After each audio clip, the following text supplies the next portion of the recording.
a fucking professional. No, goddamn it. You're muted, what? Endearing, it's iconic. Cheese breaks, fade breaks, staying hydrated. It's Shorty time. She's a fucking delight. Trial watching, trials and tribulations. It's Camp Shorty calling all nations. What are you drinking? Shall we skip this part? Left or right-handed? Shit, she slid it to the start. She's a fucking professional. Yo, goddamn it.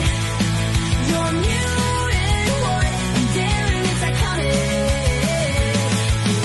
Cheese breaks, fade breaks, staying hydrated. It's Shorty time. She's a fucking delight. Psychology corner. Let's learn about stuff. New Miss Shorty music. Calling their bluff. Best chat, best community. We've got the best mods. A safe, supportive sanctuary full of fun and love. Rock out with your cap down. Curse all you want. And here at Camp Shorty, we even say God.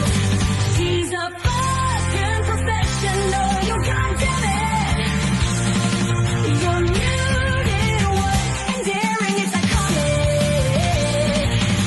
Cheese breaks, fade breaks, staying hydrated. It's Shorty time. She's a fucking delight. Hey, Shorties, what's doing, y'all? Get in here, Shorties. Let's fucking go. Camp Shorty. Camp Shorty. Camp Shorty.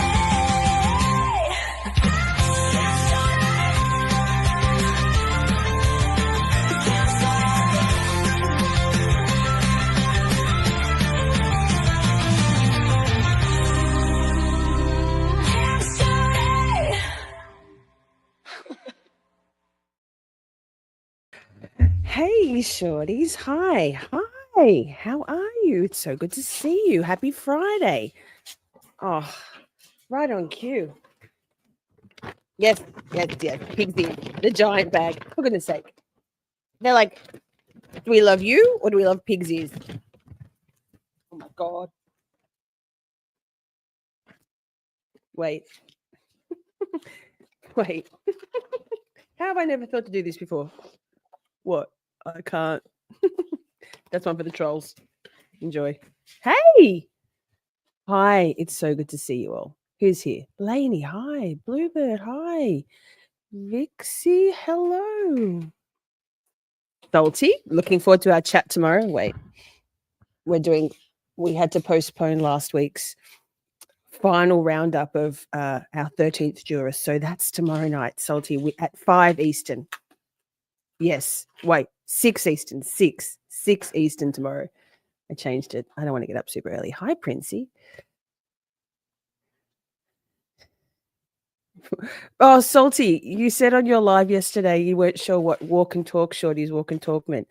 When I'm doing something and I'm trying to concentrate and I say walk and talk, basically like when I have been like a people manager, when I used to be a McDonald's manager, and I used to say, yeah, we can talk, but like, let's walk and talk, like, let's do stuff and talk. So I'm basically saying, let me do this, like whatever I'm trying to work out on the YouTubes, on the StreamYards. You guys talk, we'll get there. We'll do it together. That's what I mean when I say walk and talk.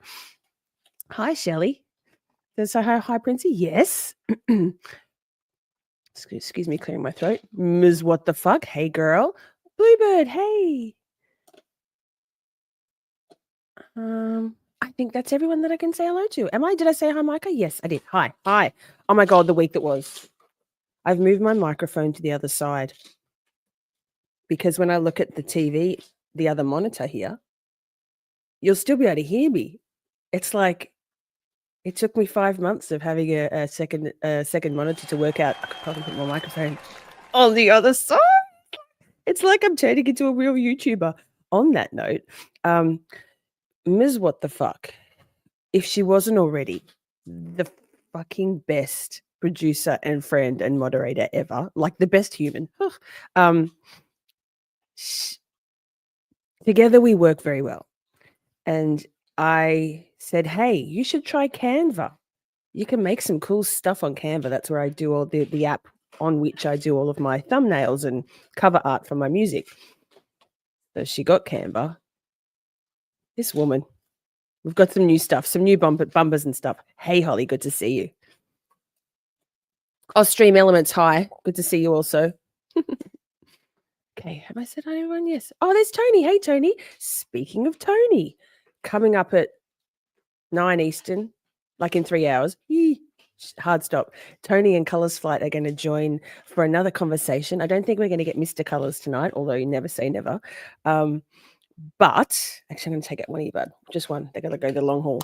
But we're going to do some chit chat about the Jurors coming out over the last week or so since Karen freed.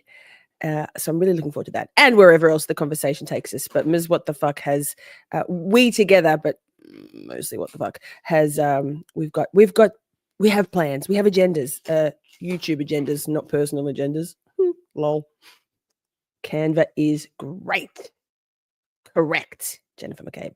Replay crew, hi. Thank you for joining. Also, thanks, chat, for being here live. But replay crew, if you would like to watch the live chat replay on your handheld device, your tablet, your iPhone, your Android, if you wonder why I do that face, it's because, in my opinion, oof, this could get me cancelled. People who have Androids are serial killers, or suspicious, at the very least. I'm joking, obviously.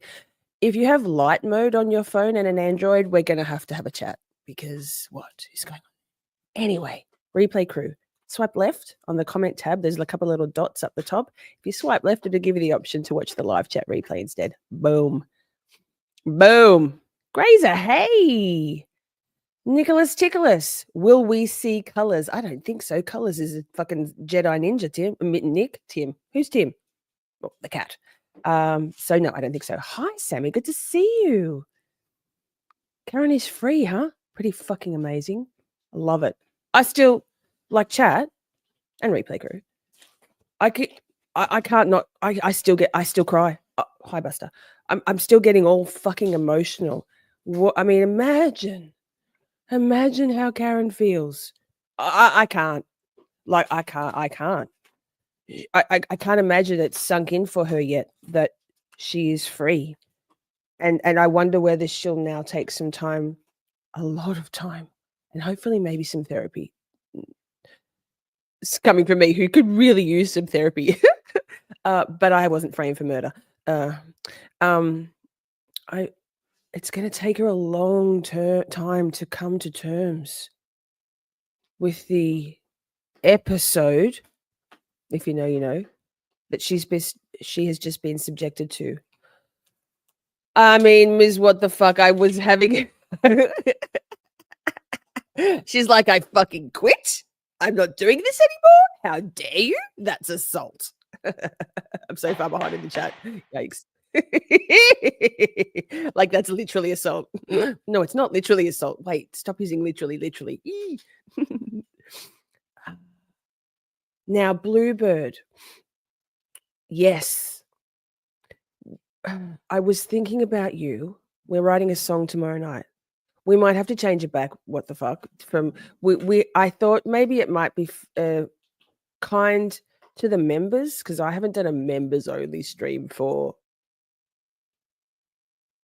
glitching 8 months. Like, a bit triggering, to be honest. The last member streams I did were in a time where shit went down. So we've made it a members only stream, Bluebird, but I know you are one of the most excited people, and it wasn't to put it behind a paywall to make people join to be writing the song. Ms. What the fuck? Let's change it back.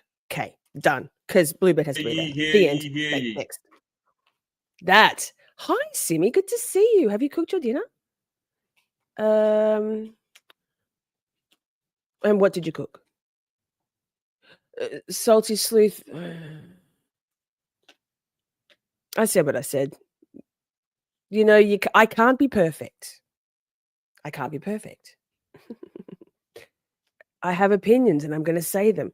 Okay, so maybe not serial killers. Maybe that's a bit harsh. Maybe it's just people who like different operating systems. Fine. We need roller skate earrings. I do actually have roller skate earrings that our beautiful friend Shun, hey guys, made for me, custom. But I think we need roller skate earrings. You're right. You're right. You're right. KKK. Yay, justice. Holly says, Lisa, put your earrings, your eyeglasses, your spectacles on. Can't see for shit. Okay, I will do that so I can read. Oh, it's not much better. Did you see Karen and AJ sign for a movie deal and a book deal is bidding wars? That yes. No, that's amazing. Fuck yes. I wish them all the best, all the money, all the accolades, all the critical acclaim, all the positive feedback and attention, all the satisfaction from continuing to tell the story of this. It's in our links. What? Oh, well, I don't look at anything with what the fuck. Don't you know? Don't you know I had a stupid song to write last night for no reason except that my brain refused to unfocus on that task, even though I had a lot to do. Okay, well, there you go. I know now. I like to go into these shows blind. Preparation, schmeparation. Who needs it? Salty's going for a run to the corner store. Lovely. Hi, Becky. Good to see you. Oh my God, I feel like maybe this isn't in the right place for where I lean. We'll have to change a lot of things. Mostly my attitude about serial killers. Yikes. Tony, thank you so much. Let me see if I can get to it. Okay. This.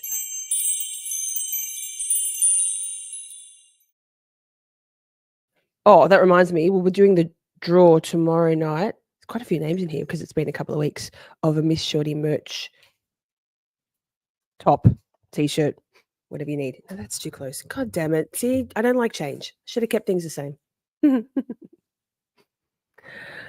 Okay.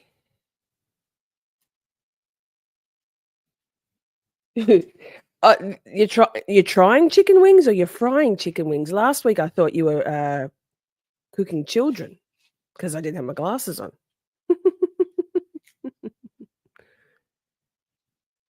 True react. Thank you, Ms. What the fuck. She always phrases things much more nicely than I do. You can sell them in your store. Well, it depends whether Fourth Wall has earrings options. But I have a few things that I'd like to ask our beautiful friend Matilda, who's been behind the scenes that I haven't wanted to bother her because she's had stuff going on in her life. But I've got a few ideas of new merch things. So I will see whether Fourth Wall has earrings. We don't. Everything that comes on is on the merch stories.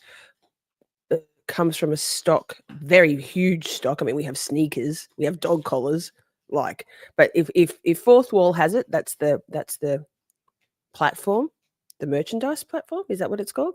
Then we can do it. But they don't have robes, for example. So Nick and his desire, I used that word intentionally, desire to have a Miss Shorty robe for his robe times, lounging, luxuriating on his brand new gigantic couch with his beautiful greyhound Elvis. No robes. Can't do a robe for Nick. It's not on if it's not on Fourth Wall, we can't. Growing chicken wings, Grazer. Oh, Grazer, you got the membership. That's fucking awesome. Excellent. Hi, Candy. Good to see you. Dog collars. You know what, Tony? I didn't expect it would be you, but I knew someone would say that. Yes. Paprika deodorant. Is that on the merch store? No. I would like to get stress balls, you know, for the merch store. If you need a creative, I would love to help. Thank you so much. I do all my designs myself, and then some disappointing. Sometimes Matilda tweaks them a little or makes the resolution higher. But all the stuff on the merch store, other than no, all of it is my design. the graphics of it. And then Matilda will go, hey, let's make tights. Hey, let's make sneakers. Hey, let's make side body bags, cross body bags. And I'm like, yes. And she said, hey, let's make dog collars. And I'm like, Tony P's going to think we're into kink stuff. No kink shaming here, Tony. Did Jen McKay buy his new couch? That's a very good question. By the looks of it, Sammy, it's a much better quality couch than the one Krusty Patty's got. So there's that. And John, I mean, Shelley, coming hot on the tails of the kinky dog collars, Elvis's giant caterpillar could well be a euphemism. It's not. It's a literal dog toy, big caterpillar that lays on the floor in front of Nick's television. How do we know this? Because Discord, we share all the fun things there. Maybe a line of underpants. I can't recall if I've asked Matilda that, but perhaps one of the the mod squad. Someone could please write some of these suggestions of Nick's down in the write that down section. Lady, oh my god, I cannot see for shit. Imagine planting a chicken wing and a full-grown cock emerges in 2 weeks. That's funny. Imagine. My father-in-law used to always say, you'd say, yeah, but I thought like, you know, when you assume something and you go, yeah, but I thought, and he'd go, you know what thought did? And you'd be like, what? It took me a long time. He said it so fast. I'll say it as slow as I can for you. He'd say, he'd go, you know what thought did? And you'd say, what? And he'd go, planted a feather, thought he'd grow a chicken. But that's not how it works. Maybe, though, your theory, Lainey, is more plausible. I've missed you guys. I mean, Tony wouldn't be wrong. Facts. I did watch the Judy, Ron, and Ed amazing conversation. I'm not even really going to call it an interview. Conversation with Motion to Scream WTF Granted's special man, David Yannetti, and my guy, Bay, Bob Alessi, just this morning. Hadn't got a chance to watch it yet. And I said, Yannetti is just so pleasant. And I don't mean that in a minimizing way. And I said, he fills me with the warm fuzzies. And then I said to what the fuck, I know that's a different kind of thing than you would like for David Yannetti to fill you up with, but same. No kink shaming. Facts. Micah, no kink shaming. Absolutely, Bluebird. Let's fucking go. 100% no kink shaming. Tony's wearing a dog collar right now. Sir, it would only be better if it was a Miss Shorty dog collar. Just saying. Bluebird says she loves the merch that she got. Have I got any Miss Shorty merch on today? No. Rude. Shorty boxes. We could have pictures of Bob Alessi on them. Somebody write that down. In real time creativity. Are we ever going to get to the point? Maybe. This is the point, isn't it? Hi, Dunkin. Good to see you. Simi wears boxes. Excellent. Hi, Rachel. Lainey loves it. Oh, what am I doing? Wait, what? I cannot see. I've got I've got stronger glasses in my Amazon cart. Note to self. Order them. Funny thing, Funny thing is that they can grow ears and noses, so a cock is not a stretch. Pun intended. How did we get here? No idea.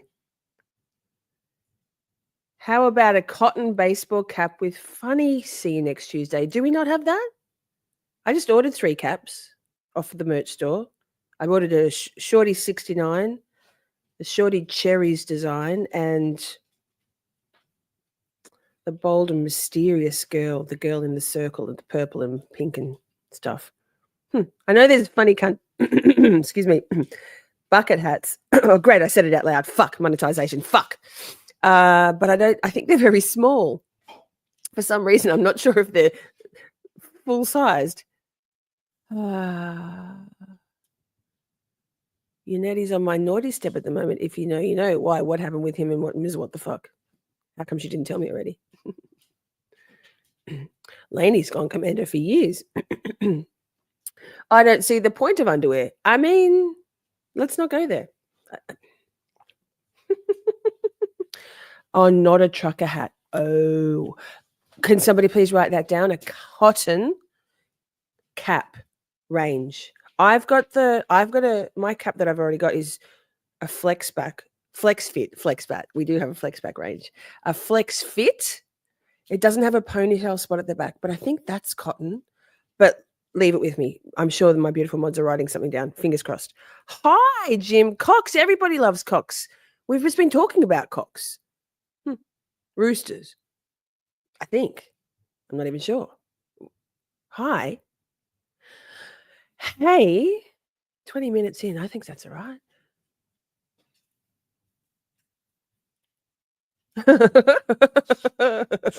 Nick finds that underwear keeps the mouse in the house. Well, fantastic. Good. Keep your mouse in that house. Smearing feces.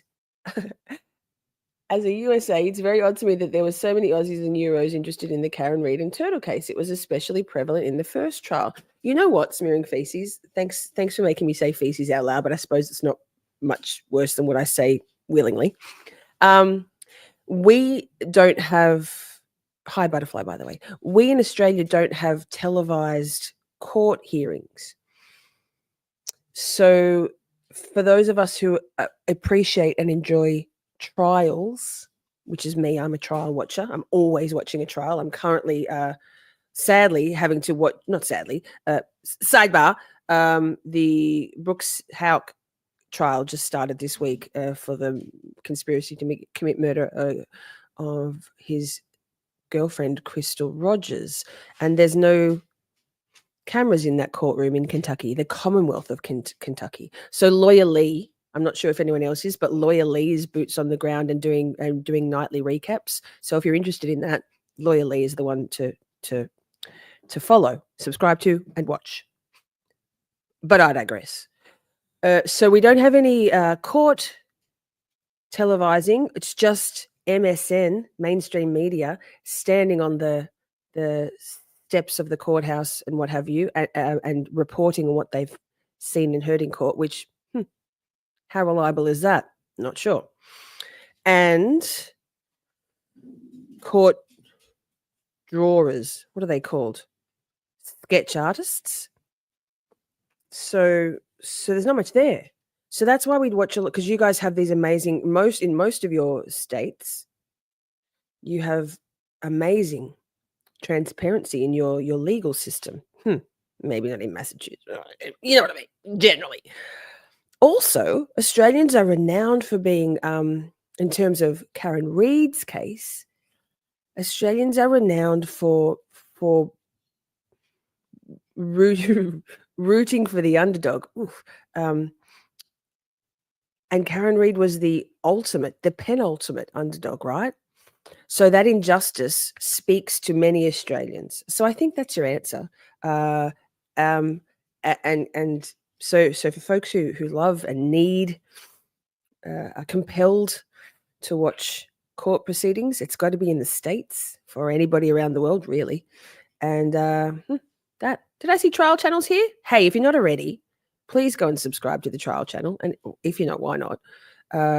Amazing library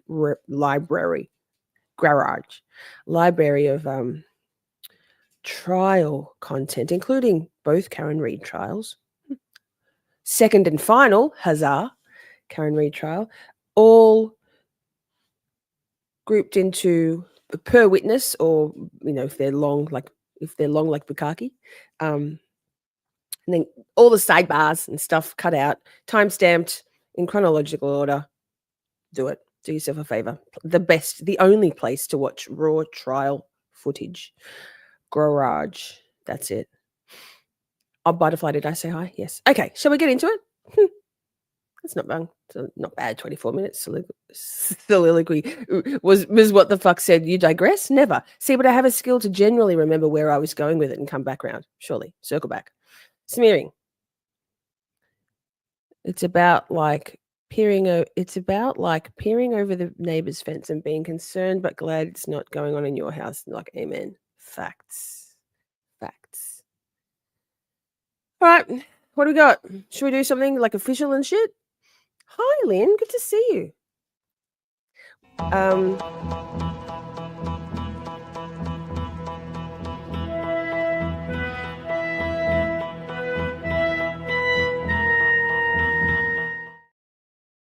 Stop. I'm going to cry. Play it again. Look how good that was. Play it again, please.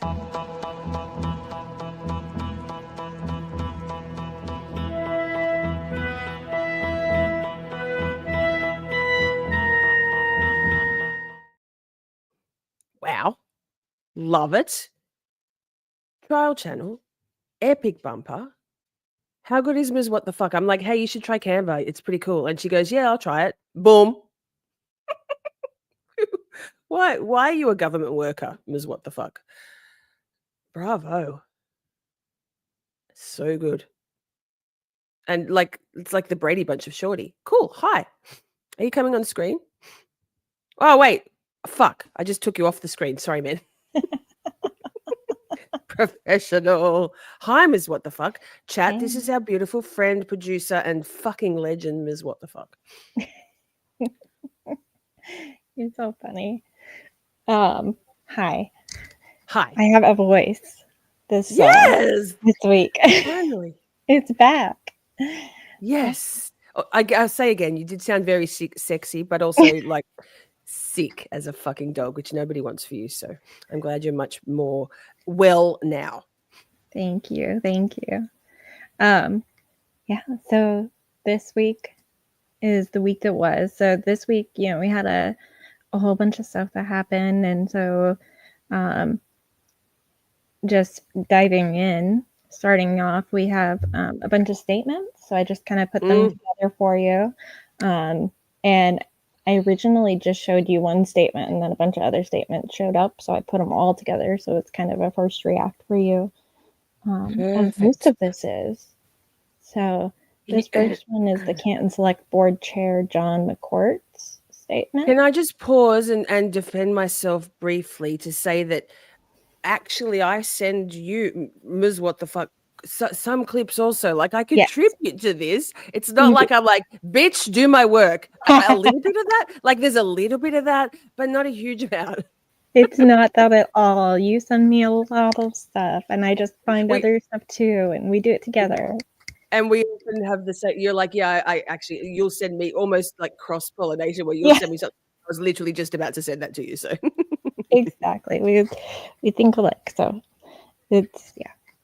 Yes. Tony says this is the statement that should have come out of hanky poo. I don't know if that's the right verbiage there, the right parlance. Should have come from, been particularly with hanky poo. But yes, I take your point, Tony.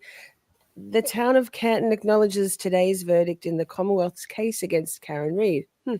Like, is that like Bukaki putting the thumbs up on that message? He just was acknowledging receipt of it. He didn't like register it or have any feeling about of it. He was just thumbs upping. Okay, Ken. The town respects the legal process, and am I allowed to say process, or are you guys process of the role of the jury in weighing the facts and rendering a verdict, a just verdict, the right verdict. That's me editorializing. We thank the members of the jury for their service and attention over the past several weeks. I mean, that's doesn't have much or any. It's just a statement, isn't it? This case has been the subject of intense public interest worldwide, scrutiny and speculation for the past 3 years. Yes, our community has been deeply affected. Today's outcome may bring a sense of relief to some. Yes, hi, it's me. It's us. And continue to raise questions for others. We encourage members of the community to move forward together, minus the McAlberts. We don't want them. You can't sit here, McAlberts. Treating one another with respect through civil, constructive dialogue. I actually kind of like this. I don't know. What do you think? What the fuck? Ms. What the fuck? I agree. I think it's well written and it's, exactly what you expect a political person to say in this sort of situation, right? Yeah. Yeah. Yeah. Like Tony said, this is probably the statement that minus the towny shit, the towny, references. I think that's probably what Mr. Brennan should have said. But you can't put that shit back in the horse, can you? So next up, we have the statement from the elected DA, Michael Morrissey. He prefers meatball, but yes. The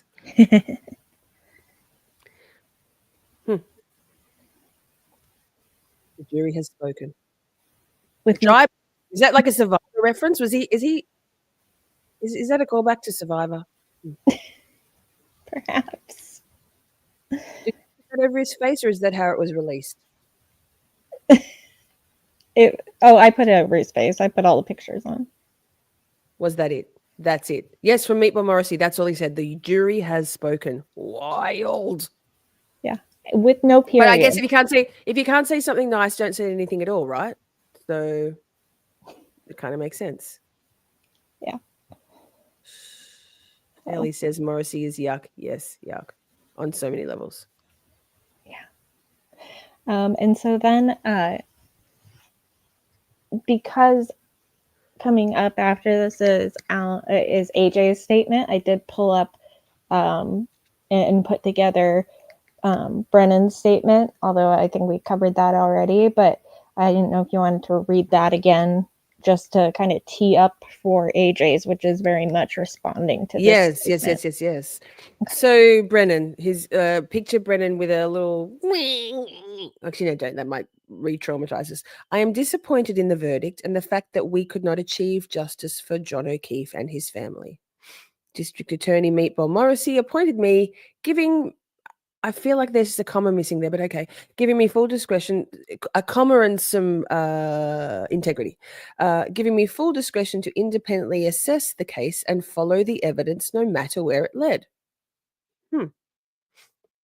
After an independent and thorough, God, now I'm second guessing everything I say and how I pronounce it, review of all the evidence, I concluded that the evidence led to one person and only one person. We've got a soundbite for this motherfucker, but let me just find it, because why would I have it ready? Or maybe this. I hate that man. I truly hate him. Neither the closed federal investigation nor my independent review. Hang on, just one thing.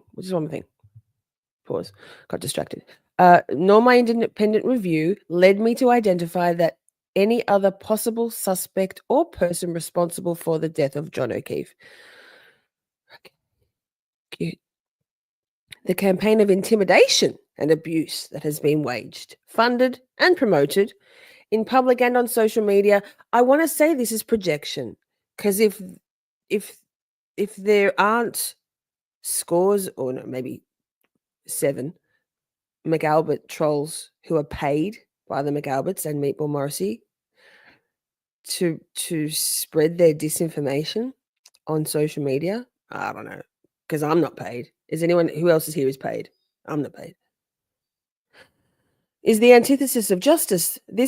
If this type of conduct becomes commonplace, it will threaten the integrity of our judicial system, affecting both victims and criminally accused. I need more commas, but okay.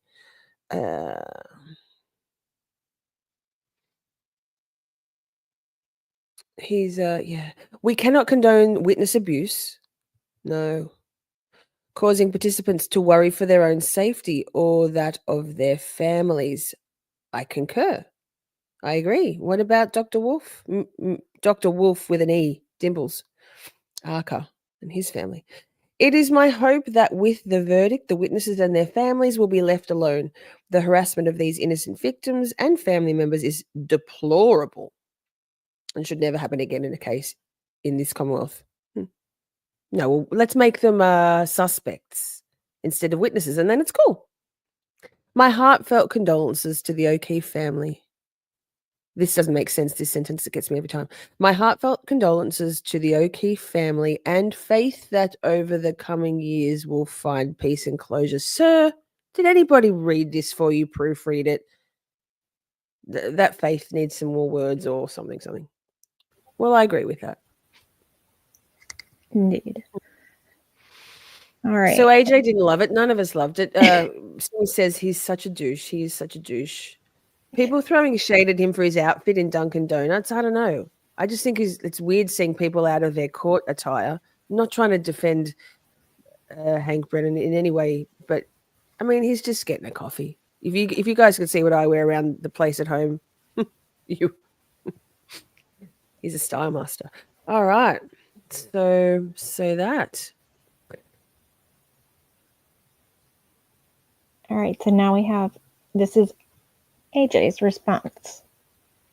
I'm going to try to be so professional because I'm speaking on behalf of Alan Jackson, and I'm sure he would like me to say everything properly. So I'm going to really try. You got this. I do. I'm going to fuck shit up. No, wait. Start again. Alan Jackson's response to Brennan. The jury has spoken, but special prosecutor Hank Brennan, in an egregious breach of prosecutorial ethics, has tried to publicly shame and discredit that very jury. For him to attempt to supplant his personal views for that of the jury is a desperate attempt to save face in the wake of a unanimous rejection of the prosecution's case.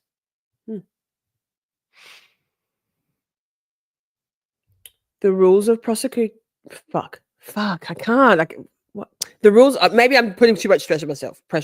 The rules of professional conduct are clear. A prosecutor should support the legitimacy of the justice system and promote public confidence in its operations. Openly attacking a jury's verdict because he disagrees with it undermines that centuries-old edict. Yes.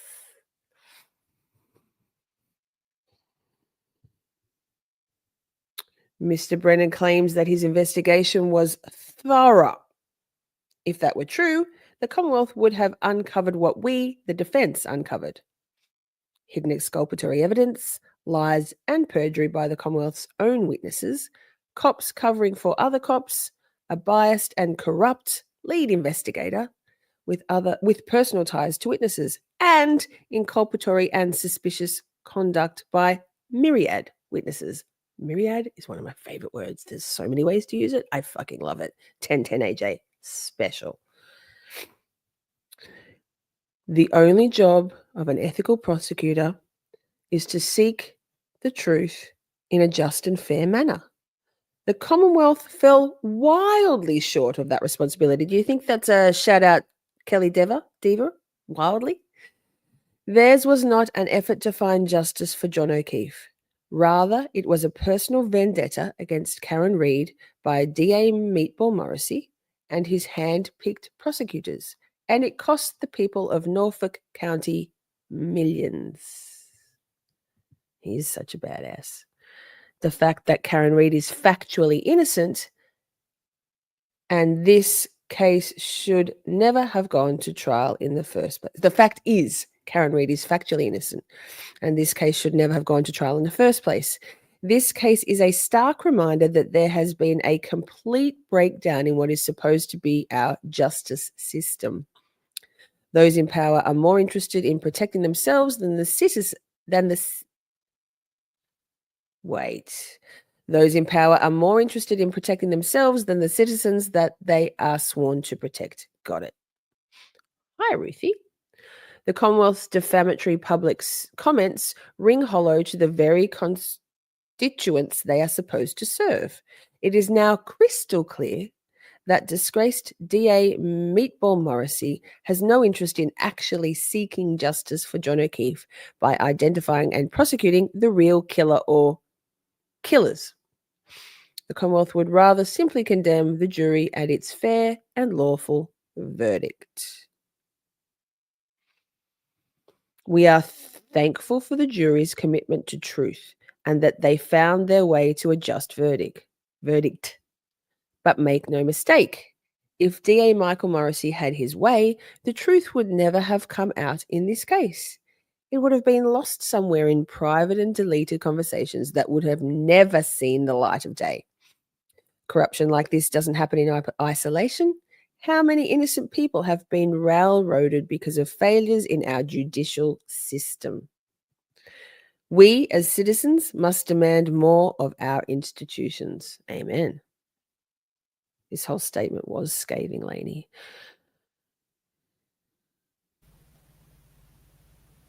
All right. Boom, That's AJ. it. Boom, AJ. Clark's verdict. Clerk. Now I don't know. We say Clark in Australia. Fuck. Clerk. Clerk's verdict. Not guilty. Hero. Amen. AJ tells us the whole truth. You know what? I don't think he even does. I don't think he can. The inference and the fair insinuation in all the Alessi and Yannetti interviews that I've caught suggests that there is so much we don't know. But by necessity, because they, not charged and all that, McAlberts. Boom, lady. AJ's statement is brilliant, Simi. AJ is hot, Lynn. Yes, both can be true. Whoa. So yes. Oh yes. Wait. Let's change it to this. Yes. So Speaking of AJ is hot. no audio on this one, just No. because it's certain music. But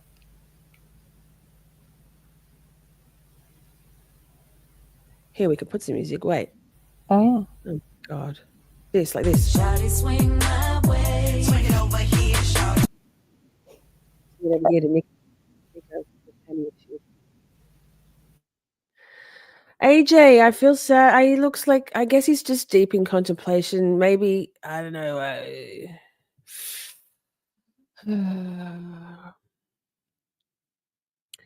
No, absolutely not. There's nothing going to happen to him like Albert.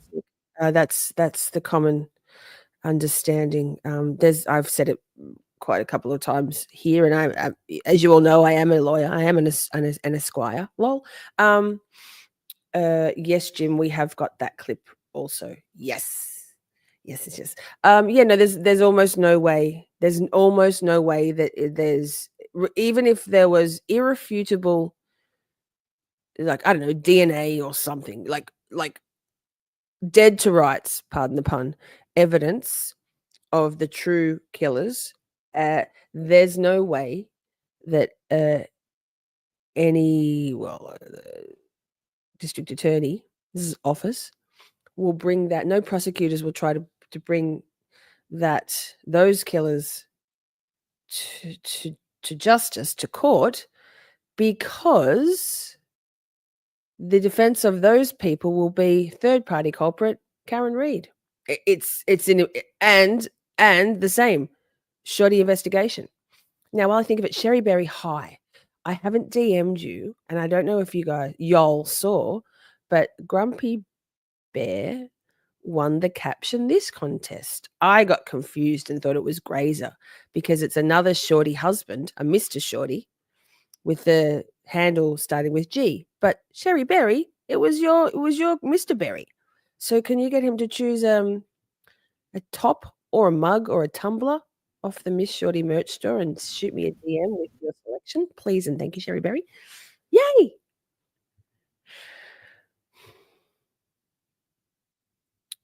She was joking. What was I joking about? What was the caption? Something about a ham sandwich. Ms. What the fuck? Can you remember exactly what it was? yes. Sorry, I'm in the background doing stuff, and I was gonna do. You always are. I was gonna do this. This was the There it winner. That's the winner.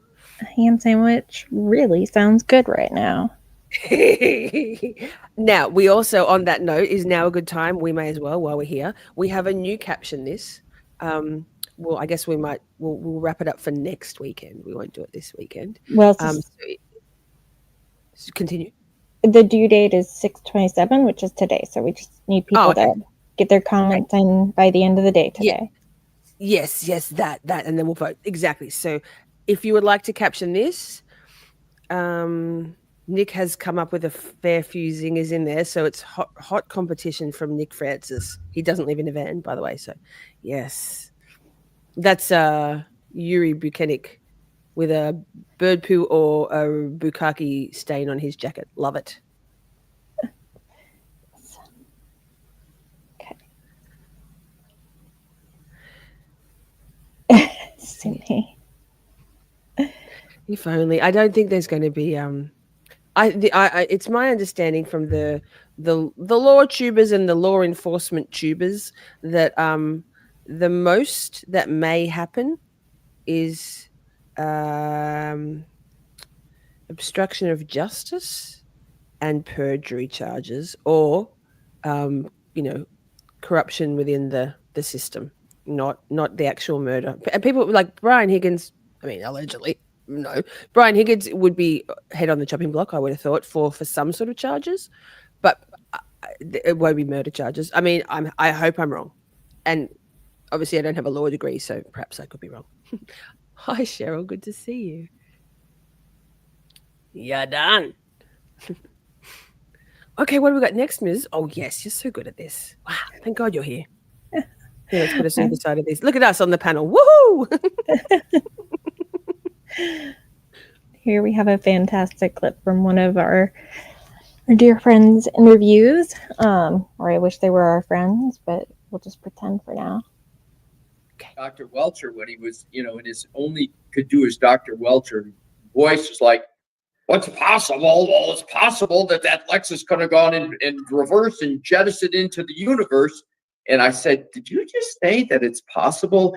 And he said, well, yeah, I'm an engineer. Anything's possible. And then when I said to him, and it was just a reaction. I said, okay, let's get back to reality. Dr. Welcher, when he was, in his. I love that. He actually talked about that with Ed and Judy Ron in their interview, with an even more kind of detailed retelling of his in real time internal machinations to that comment. Like, I think the whole world was like, what? Yeah. And who was, I think it was Gray Space. Gray Space was like, literally, as an engineer, when she's not an engineer, but literally the one thing that's not possible is for that Lexus, like, that's not a possibility. Like, it couldn't. So she quoted, I think it was on Runkle. She quoted physics and stuff, like it just did. Yeah. Okay, so that takes us through what happened with our lawyers this week. There might be some other little pop-ups of lawyers later on, but that just is the portion for now. So next we're going into the jurors. We had some incredible moments. The jurors were very generous with their time this week. We had our new favorite person, Paula, not taking any crap from anybody. Our juror daddy was out there proving that hope is not lost for common sense. And then we had some other really cool things that we will save some of it for next stream with Tony P and Colors. So yes, really everybody will join that. So to get us started, I actually pulled out a screen grab from an interview, which just shows this really interesting view of the jury box, which is so incredibly tiny. But I thought it was really interesting how small it is, and you can see where the camera is positioned up there in the middle. And you can kind of just imagine them being all crammed, all 18 people crammed in that itty bitty tiny box. Wait, let me orient. So,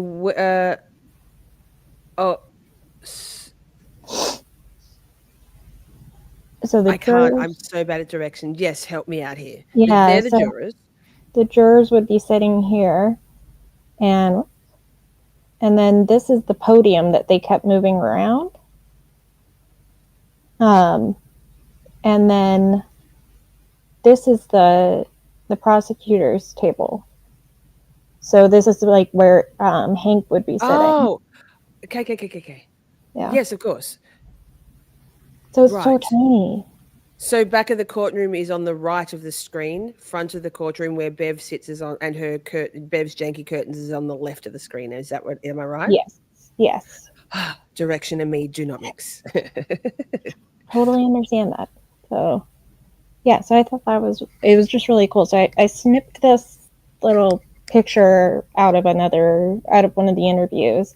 And it was actually this interview that we're going to watch first, which was with juror number 1, or juror daddy, who I just love so much. He's just incredible. He's great.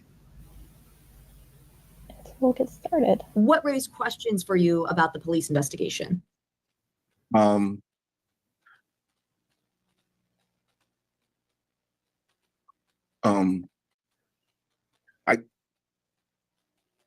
What raised first and foremost the house.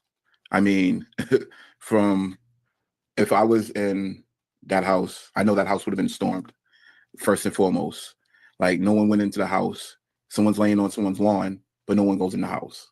You know, it just doesn't make sense in large part. And that was just one hole amongst many holes that we had to sift through. How would you describe the police investigation into John O'Keefe's death? No justice in a certain aspect. It was really not even say shoddy, because in this I would say lazy police work, because in large part there's certain things that you kind of learn 101 about collecting evidence, making sure no one's near the crime scene, how you do when you talk to witnesses, all those things 101, they was all done lazy. How do you have interviews the foreman lady all at once? That's supposed to be suspects. No one was separated. It was all done in one group. Yes. That Salty. alone. Yes, Salty, that's right. The larger courtroom, which is where they held most of almost all of the pretrial motions hearings, the witness, the position of the jury, stand, box, something where the jurors sit. Not all of the jurors could see the face of the person on the witness stand. So obviously all those tells of many of those, particularly in trial 1, but also in the second trial, it was really important for the defense understood it was super important to make sure the jurors could see everything. Yes, jury selection also. No, the courtroom is much smaller than it appears. That's the smaller courtroom. There's others, but that's the smaller one of Bev's courtrooms. Much smaller. Like by all accounts, everyone, like Aiden, Turtle Boy, who else? The attorneys. I think Will the Glairer. Anybody who I've heard speak on YouTube who's been in that. Mr. Bedero have been in that courtroom say it's even smaller IRL than it appears on camera. Like it's a hot, stuffy little closet. Leave so many speculations and everything. It was nothing to grasp on. Do you believe there was any collision? No, I believe Karen Reed is not guilty. Boom. Did it put extra pressure on you being the foreman? When I first received the message, at first I was like, okay, let me see. But then when I got in the room and all the evidence there, I was like, whoa, okay, now I got to orchestrate this. But it was truly a group effort, and we all trusted each other. All the jurors trusted each other after having we could call it a friendship in which we had amongst each other, in which we understood what was going on in the grand scheme of things. How did you approach this case? Well, I approached it like how any juror should be approaching it, and walking in there understanding this is supposed to be an innocent person, and now the prosecution has to prove the charges, and the prosecution didn't prove the charges. It was a pause, please. Aha moment, like wow. Remember, I don't know if Aiden had said that. I think people had speculated, or even Aiden had said he thought that the foreperson, juror number 1, had dreadlocks under his, is that called a do-rag, that thing he wears in the other interviews? And he just moved his head and you can see his dreadies there. I fucking love this guy. He was the first, out of the first pool of potential jurors voir dired, he was the first juror selected, hence why he is juror number 1. He wouldn't have been, I doubt he was the very first person they spoke to, but he was the first one they chose. So juror number 1. I love that. I love that they picked this guy first. I fucking love it. Wow, they're reaching, and which was when they talked about the holes on the back of the hoodie and everything, and then they had to point back and bring us back in and tell us, no, those was holes that was made by the forensic person, and it was like, oh, also so hi Teresa. How Sorry, we hi. Again, more holes that we have to sift through and try to figure out more games that's being played. What evidence stood out regarding driving under the influence? Well, her own testimony. That's what really kind of what solidified. We looked at 3 different clips, and then we counted all the drinks at the 2 bars and everything. If she sipped, if John sipped, all these different things. Did they share, whatever? Did she actually? And then we tried to look at all that, and we went over. I say we went over Cheryl, the videos. very nervous.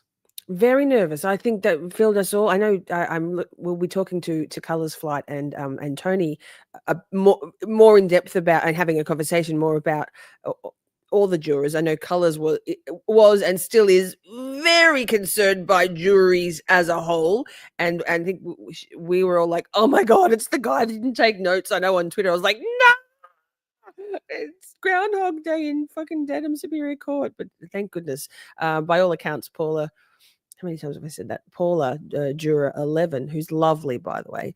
I've been in communications with Paula in DMs. She's amazing. She's so cool. But she said his recall, I'm sure you've watched the Turtle Boy interview with Paula. If you haven't, go. It's amazing. After this, she said his recall of facts was better than any of the jurors who did take meticulous notes. So I love it. I love it. To look at all that, and we went over. We went over the videos twice, and then we went and counted the drinks, and then we looked back at her videos, and we was like, this is the only thing that's solid. This is the only thing we really have that's solid, that we could feel honestly, truthfully, like we could charge her only with this. When you just started deliberations, were you leaning one way or the other? When I entered deliberation rooms, I still was leaning, she's innocent. Let me hear from everybody else. Love it. Love it. Yeah, photographic memory. Very good. Very good. It was was it Mr. Berry's birthday yesterday? Happy birthday, Mr. Berry. Happy birthday. He said so in his first interview. There you go. So that's great. He's great. I love him. We love him. Stan juror number 1, juror daddy. Hang on. Got to pause for a moment. Thanks so much, Jules. Good to see you. Oh my God, I'm so behind on scrolling. Welcome new members. Hey, Shorties.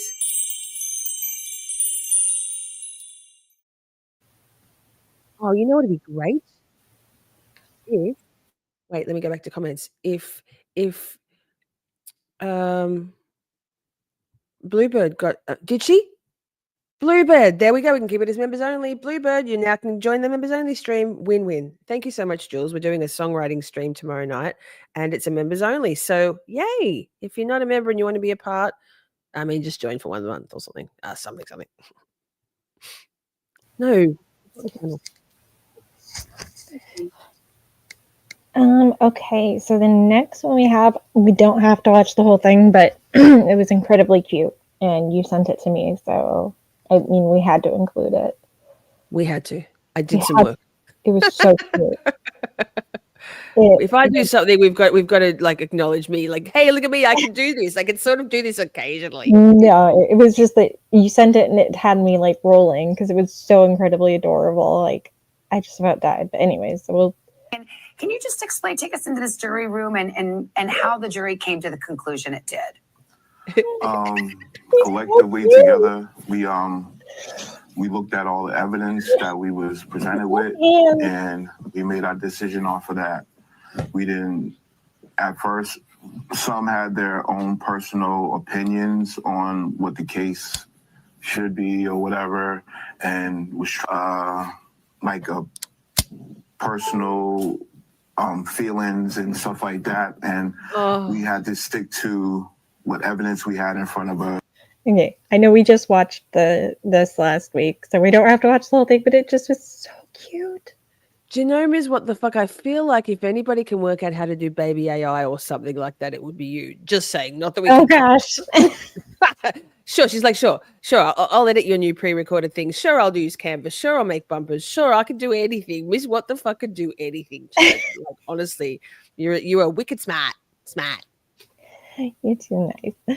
Okay, I just wanted to share that one because it's just, oh god, it's so cute. The little hands are what gets me, is what it is. It's the little hands. They're just so nice. It's the way their little, for me, it's the way their little innocent faces, particularly the Yannetti one. Like, oh my God, I cry, not with laughing, with like, it touches my heart. The way their faces open up and they do it. It's very clever. Stan AI, they're called allegedly on Twitter. Barros, the Barros baby does the best little facial like movements and stuff. It's like, oh, just so cute. Joe Schmo's in the house. Joe Schmo's doing Feral Friday tonight on Publicly Buzzed. Shout out Publicly Buzzed. They start at 9 on YouTube. Steve from Publicly Buzzed tonight with special guest Joe Schmo, and then head over to Kick like we've been doing. We're not doing a Kick stream this weekend, by the way. I've got some pre-recorded. I got to be a teleprompter girl. Some people have been slandering Turtle Boy for his, I think, lovely official sort of formal statement. But yeah, so we're not going to do a Kick thing. But Joe Schmo, so I digress. Joe Schmo tonight, if once we're done here on Camp Shorty, head on over to Publicly Buzzed. I won't be there because I've got work to do after the streams. But yes, baby Bettero is pretty cute. Very cute. It's the faces. Yeah, I agree. Oh my goodness. Bluebird says, oh, lol, I got to rewind. Like, so pumped about getting a membership. I've missed what's going on. but this little-handed baby is cracking me up. There you go. What the fuck? It's the same as you. It's the babies. The heads. Oh. Okay. So next up, we are going to see our amazing Paula. She is just so incredible. She's a queen. She's like, who would, like, pause. And I'm sure we'll get into it with Colours and Tony, but who would have thought that after any trial, particularly this one, particularly with the vitriol and the divisive, sheer epic binary nature of free Karen Reid versus anti Karen Reid, right? That one of the jurors would come out swinging, but not she's not vile. She doesn't stoop to their level. She is sassy and funny and smart and reasonable, and her dry sarcasm, it's not really sarcasm, her dry wit, her satire, she is so good. Worth being on Twitter. Just her and Victoria George, amazing. Who would have thought that after this kind of trial that a juror would, I can't say the word, would come out on social media and be so present and amazing. I love it. Let's go. Hi guys, so the person who does the PR for me and make all those awesome comments, like all the sarcastic things, you guys are loving it. It's off today. Now, you know, it has been 7 days and you guys are still talking about me, so I can't keep it up, and he needs a day off, so no funny comments today. However, I'm here for showing my beautiful face that you guys also love it, to put some drawing in it and make some fun and, you know, big. Can we please make memes in Portuguese so I can like show off in Brazil? It would be great. But back to the point. Filha, can you excuse me? Thank you. Yeah, I'm, you know, just a mom. Back to the point. I'm wondering if. Wait, pause. You know, that was shade. Could you pause? Sorry. When she said, I'm just a mom, that's She's so roasting Jennifer McCabe. I love her. She is so subtle. She's amazing. Is amazing. Simi, I think you can come as a mod. We'll look into it. If you can't, we will unmembership it, unmembers only it. Okay. We'll have to look into it. I can't remember. It's been so long. I feel like mods can be there regardless, but don't quote me. We'll make sure you're there. Okay, go. A group of 12 jurors, and so far, me and the foreman is the two jurors who had to talk the most. I'm Latina. He's black. I wonder, like, if it was a white juror who had come out, if they will have the same amount of love we are receiving. You know, you guys see it. Like, it's not much about John O'Keefe and Karen Reed anymore. It's become about us. You know, they are attacking our race or ethnicity or level of intelligence based on our skin color. Fantastic. You know, I just wonder if it was a white juror, if it would be the same. Have a good day, guys. She's the best. She's so good. The racism is disgusting. Like wow. Like wow. I love everything about her. She's so sweet. Like, spoiler alert, I've asked Paula to come on and not to do an interview about her experience as a juror, and you know, because I mean, I feel like a lot of those questions have been asked. Perhaps we've got other questions we want to ask her, but I have asked if she would like to come on perhaps sometime next weekend, and we could review some of the most scandalous, like, what the fuck testimony moments from the first trial. She has said she couldn't do anything this weekend, but stick a pin in it, chat. Stick a pin in it.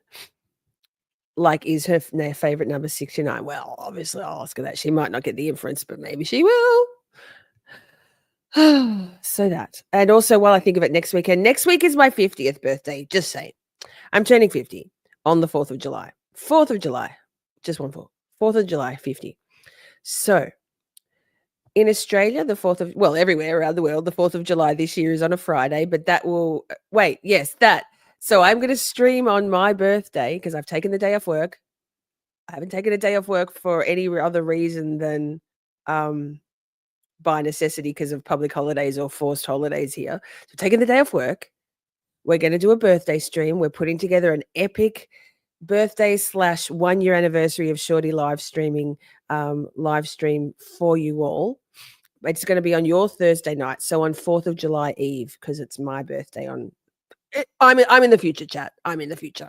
So put it in your diary. At the moment, I think I've scheduled it for 8 p.m. Eastern, which is 10 a.m. my time, which is okay. Be there or be square. Be there or don't be a shorty. Oh, I'm just saying. So, I digress. 50, yes, 50. 50. I look very much 50 without the lighting and the makeup, and that's okay. I'm fine with looking 50 because 50 is fucking amazing. I've even got I've said it now, so I'm saying it. I've even got a cake. I'm getting a cake made. An amazing cake. My work offsider is his wife does cake decorating and making as a side hustle. They're amazing. So that. Okay. That. Hi again. Hi. Okay. So again, Lainey says, sorry, pause for a second. Lainey says major holiday here in the US. I'm going back. Sorry, you're going again for a second. Here's the thing, Americans. While y'all don't know much at all about, like, no offense, but the rest of the world, sorry, I'm going to have to just say it. We around the rest of the world have been inundated and super saturated by American culture since the 1940s. Even more so, more and more and more. We know almost everything about Americans. And yes, it is a major holiday in the US. It's American Independence Day. I had my first birthday ever in Boston on American Independence Day. So yes, it is a major holiday here in the US. Here it's like our Australia Day, same. But yes. Do you have a PO box so we can send you cards and presents? I don't have a PO box, but you're a trusted friend, Bluebird. I can give you my address. Sorry, my brain buffered. But don't send me anything. Just be there or be square. Be there to celebrate with me. Yeah, Shelley said that is a much better option than me making you a cake from Colorado. Yes, if we could have done it. I mean, murder cheese posts. So, okay. Enough. Back to it. Focus. Okay. All right. So now we're going to move into other news. So we'll have more juror stuff. Oh my goodness. Something happened with the dogs. I noticed.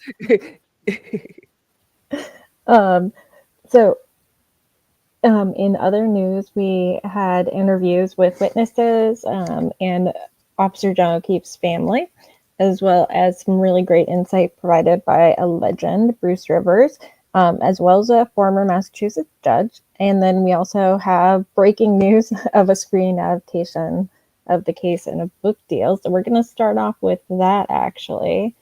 Amazing. I'm going to pop that up on the screen. And I'm going to... Wait. I'll go this one. Reading. So I don't know if you can see. You'll have to tell me if you can see. I'm too blind. My glasses are too shit.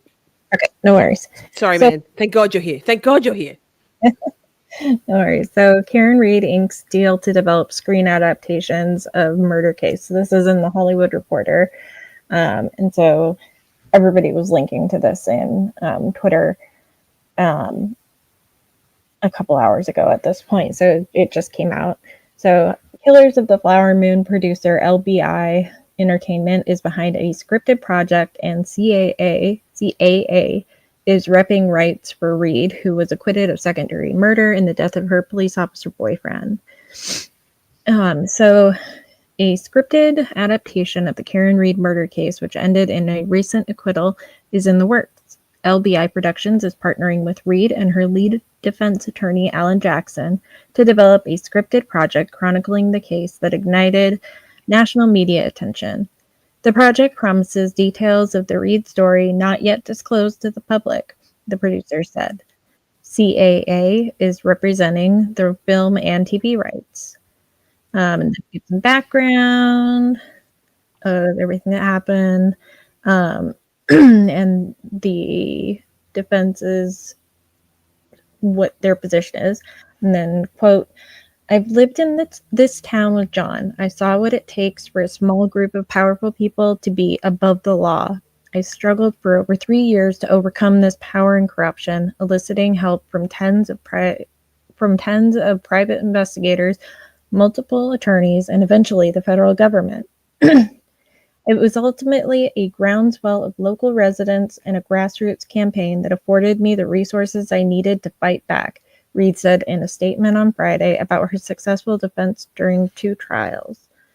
With exclusive access to both Reed and Jackson, the upcoming project is expected to look behind the prosecution, the defense counter-investigation, and the cultural debate that surrounded the case. Ahead of the second trial for Reed, there were dueling TV docuseries from Investigation Discovery and Netflix and others to explore whether Reed reversed her SUV over boyfriend O'Keefe or was framed to protect fellow Boston police officers involved in his death. This isn't just a legal thriller. It's about what happens when a single voice refuses to be silenced. Karen's case reflects the complicated moment in time in which we live.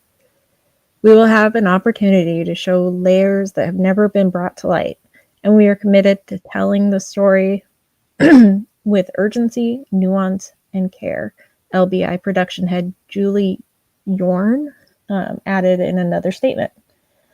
A bunch of people handled this stuff, and then plans are underway for a book project with the participation of Reed and Jackson. So, amazing. What was that movie with Julia Roberts about the what you know that movie Aaron about Brockovich. that one. I think same kind of vibe. Surely, I wonder who they're going to have to play the key players. Oh my gosh, there have been so many like different people like shopped or different people like saying this and that. And I have to tell you, the thing that I've noticed about people saying, oh, they should get this actor or this actor, it seems like we all are living about 20 years ago. Yeah. Everybody says like all these actors, and I'm like sitting here, I'm like, you know, that actor's like in their 60s now, and I don't think that would be the right person to play Karen or anybody else in this, or they're dead. That's the other thing, is like the people will bring up people that are dead now, and I'm like, anyway. And I don't watch any movies, so I couldn't even begin to say who I thought would be good. But I guess that just shows the demographic of us. Well, sorry, you're 10 years younger than me, more than 10 years younger than me, but yeah, well, it's very exciting. I hope they don't Karen's got a very expressive face and I love it. I hope they don't choose some Botoxed, I'm going to say pick me girl, because I just learned what that means. No, I hope they choose someone who's anyway, how exciting. I guess how long that's about a 2 or 3 year thing from conception to release date for a movie, is it? I guess. Unless they were already working on it beforehand, and probably. maybe it's just kind of, yeah, Laura, exactly. Okay. So that's good. Is anyone surprised? I'm not. Although I would have thought, I'm sure there will be also, I would have thought like multi-part series would be more conducive to this story because it is so big. That's what she said. Tony says a lot will depend on the budget and the scope of the movie. Yes.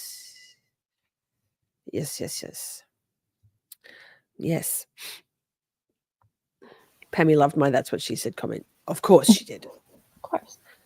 It doesn't have to be, but we can have both, right? It can be there's a movie and then there's a series, and to read the intricacies.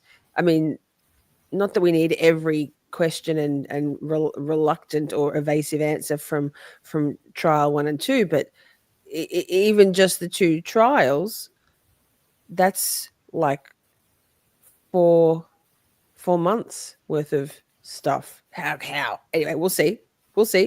Jim Cox says it's big, but we can go slow. Takes time to make a movie. Everybody loves Cox. Everybody loves Cox.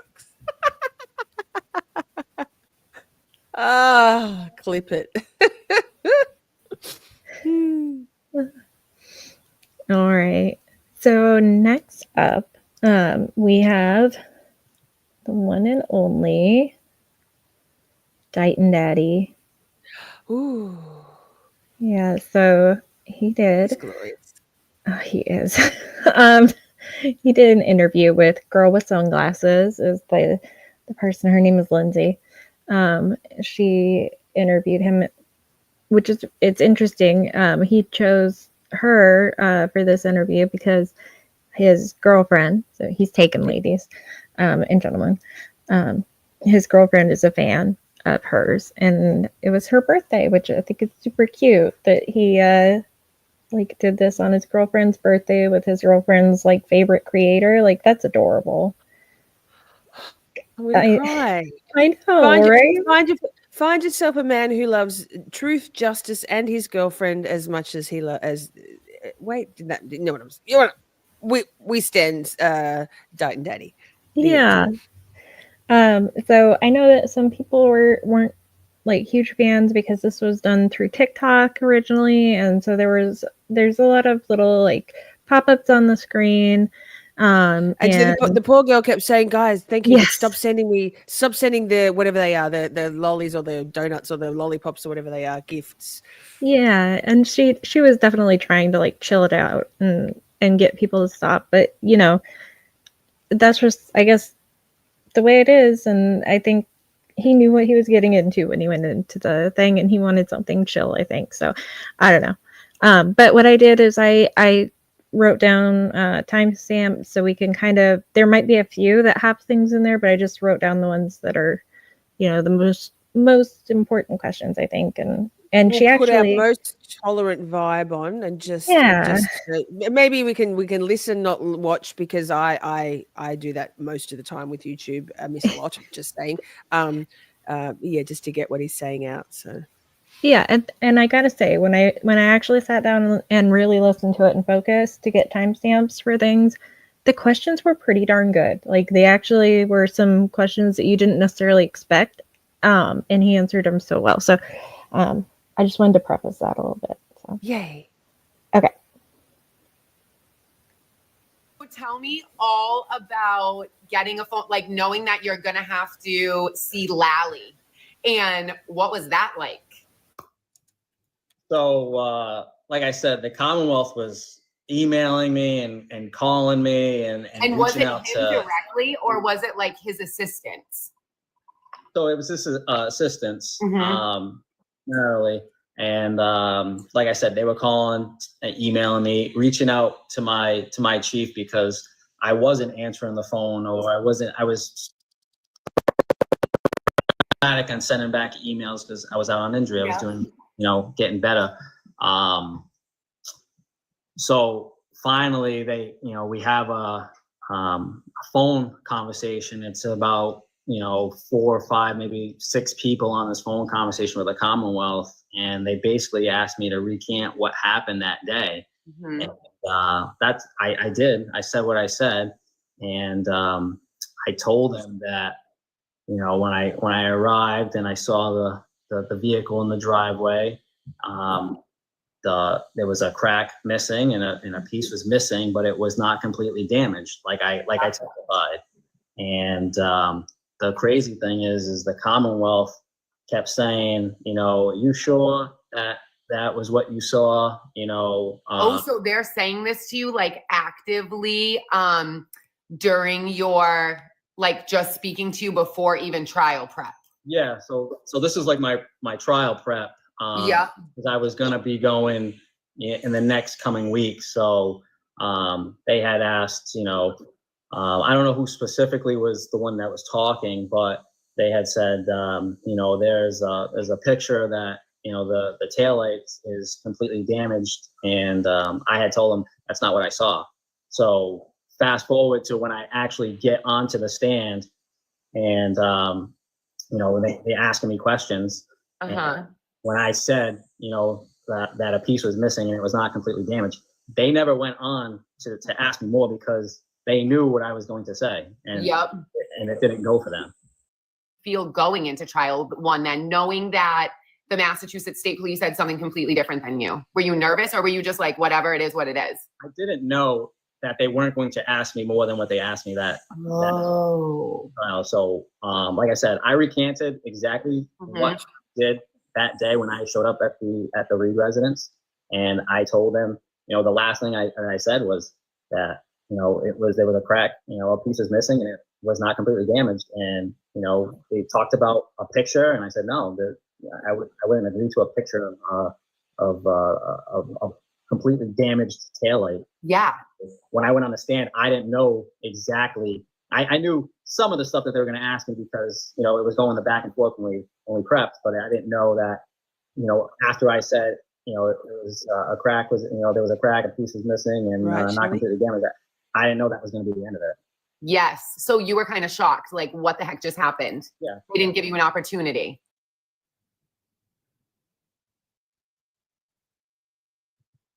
Right? Like hanky spanky. Yeah, I mean, now that you bring up I gotta do it. Mr. Brennan, I mean, this is my opinion. I think that the state, hiring him as a special prosecutor was not needed. No. the state has many DAs and ADAs Preach. that Preach. and Deighton, you know, they brought, you know, Mr. Brennan in as a defense attorney, you know, he's not a prosecutor, you know, he's always on the defense. So I feel like he was maybe playing defense for the state, you know. Yes, almost like he was honest. No, I mean, like I said, I'm not looking for any clout. I don't want any notoriety. This is much of what's going on. I'm a very private, low-key guy. I don't want to, you know, I don't want the attention. I hate the attention. I mean, I joked about it when I got promoted. I said I didn't want to have, you know, any kind of ceremony, you know, with it. I just wanted them to just hand me a thing that said I was promoted to a sergeant, you know. And if you know anybody that knows me, they'll attest to that, because I hate the attention. I hate it. It's so funny. He exudes goodness. I mean, don't you think he just exudes goodness? Like he gives the same energy as Karina Kolakithis, Lucky Loughran, all the good people radiate that goodness. I'll die on that hill. And the baddies, the ne'er do gooders, are vile. They exude toxicity. Indeed, says Salty. Yeah, absolutely. To tell you, I mean, I don't have to lie. There's nothing for me to gain from this, you know. So I went up there and I just told the truth. And a lot of people that know me, I'm very straightforward, open, and direct about how I go about things. And you know, I have no allegiances with you know either side. I'm a neutral party. You know, that's what we are as police officers. You know, we're neutral. We just go in and hear both sides, and then we come up with a decision that's going to be made. And you know, like I said, this wasn't my investigation. So if I can touch a little bit about that, I know a lot of people have, you know, said, and there's been things about me taking pictures and a report and things of that. When the Massachusetts State Police come in, and they're there, they own it. They take over. They have higher jurisdiction than I do. So it was their case. I didn't have to write a report. I didn't have to take pictures. No. I look back now, and I'm like, I wish I took pictures. You know, we didn't wear body cameras back then. We wear body cameras now. If we had body cameras back then, you would have saw what you needed to see. But I just took a report as basically a courtesy. Is that I went there, you know, an initial, you know, I was a responder. I went there. I did what I did. I facilitated the tow. I had the driveway plowed. You know, I accompanied the two troopers that called, and that was it. But I know. Well, I was laughing. He did his job, huh? You know, like by the book. Amazing. Who would have thought? Not Canton PD. Yes. I'm not one of those cops that portrays to be a cop. You know, when I'm off duty, I'm off duty. But when I'm on, I'm on. You know, because I have a job to do. But I'm not, you know, a big, you know, showboat person. It's the profession that I chose, so I deal with it. But I'm not a big. I'm not a person that just likes to portray to be a cop. You know. Yeah, and now we call him Bukkake via Turtle Boy gave him that name, and forever it has stuck with me because I'm like that guy during trial. Like actually, I got to tell you this story. It was really funny.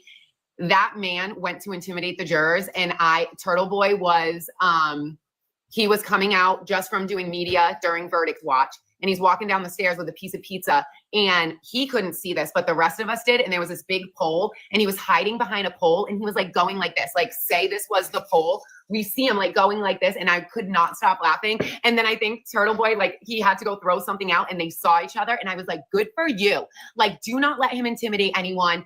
This guy is literally in there trying to intimidate jurors and then hiding behind poles, being a weirdo to Turtle Boy.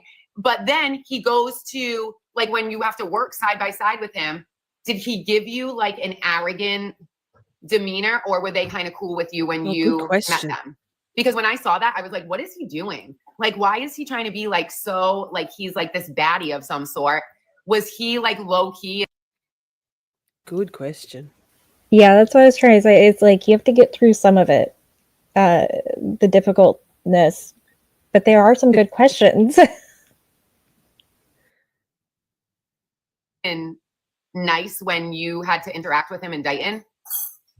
So, I mean, fascinating. I didn't really talk too much to the troopers. I mean, they came in, they knew you know, it's their investigation. So I'm not one to overstep and, you know, interfere with what they were going to do. So they came in, they told me what me to do, and I did it. And, you know, there wasn't really any small talk, to be honest with you. You know, come in, it was such a, you know, when you hear a case like that, you know, like I told you, I wanted no involvement. I don't think no officer wants involvement, but hey, I was picked that day. I was working for a reason. So, and I mean, obviously your antennas had to be up when you heard that potentially this was a homicide, right? Like, you know, the vehicle was involved in something like that. So I remember Alan Jackson saying to you, like, your job is to observe everything. So were you kind of like, when you were checking out the car, you were obviously checking it out, right? Like taking mental notes of like, does it look like it could be involved in this, right? Or were you just like, I'm kind of just here doing what I'm supposed to do? How was that for you? Yeah, I mean, the troopers had told me it was, you know, primarily that right tail light at the rear end on the right side. So I mean, we looked at it. Like I said, I understand. I didn't walk around the whole car, but I did. You know, I went up to the car and saw it, and I saw what I saw. Like I said, and it wasn't damaged. There was a crack missing. Yeah. Another question for you, and this was a popular one from the people. So, question for you: if you are having a party at your house with all your friends, and everyone's drinking, and then you are passed out, and you hear that there is a commotion, there are fire trucks, medical personnel. I mean, I feel like you're going to be able to see that through the curtains. Even there's got to be screaming from what we heard. From your perspective, even if you were asleep with boxers, would you not jump out of your bed and run outside to see what's going on? Or would you choose to stay inside and be like, I'm not dealing with this. I don't know what's happening out there, but how would you be? I know this is putting you on the spot. So you answer that the way you want to answer it. So for the Portuguese community, I'm like one of those Portuguese grandmothers that are always in the window. So I love it. I mean, I hear a siren. I see lights at night, you know, especially where I live. It's not common. I'm not in a city where I hear it all the time. So if I see that stuff, I'm definitely looking, and I'm probably going out to see what's going on. And just question. And then after the fact, if you knew someone was not well, I'm sure you would have went into full blown, how can I help, right? Yeah. Of course. Right? I got a duty to act, regardless, you know. Like an old sergeant told me when I first got on, he said, yeah, when you're full time, you're 365, 24/7. So if something happens, you got to step in. Yeah. Amen. It's ridiculous. Cold sleep. Exactly, Shelley. Cold sleep. Get the fuck out of here. If we watched the brief little 8-minute or so and McAlbert interview last week on the Twitters. No, Twitters. Wait, what am I saying? Kick. I always do that. Duty to act. Exactly, Princey.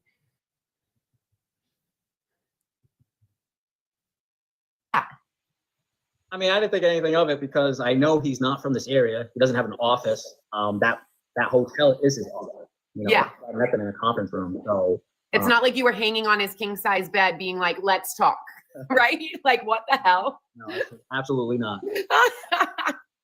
But yeah, no. And like I said, I was never prepped by the defense. I was prepped more by the Commonwealth the first time. Never prepped by the defense on the second trial.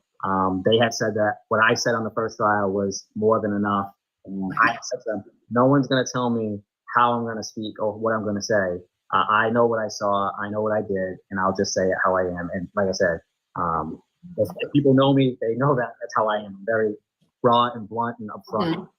And I'm lucky to be like that in as a police officer because, like I said, I can't stress enough.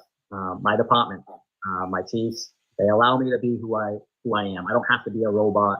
I don't have to conform to the standard police officer. I'm just a person. I talk to people just like how we're talking. I talk to people. So like I said, I didn't find it weird. It was his office. I like to do things face to face. I'm not a big phone guy.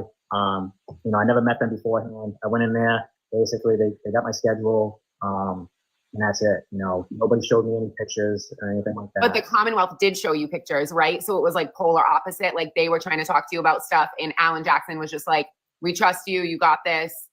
So the Commonwealth didn't show me a picture. It's okay. They wanted to show me a picture, and when I said that, if it's a taillight that's completely smashed out, that's not what I saw. So I can't testify that that's it because I didn't see it completely smashed out. Yeah, that's wild. That must have been what an experience for you because.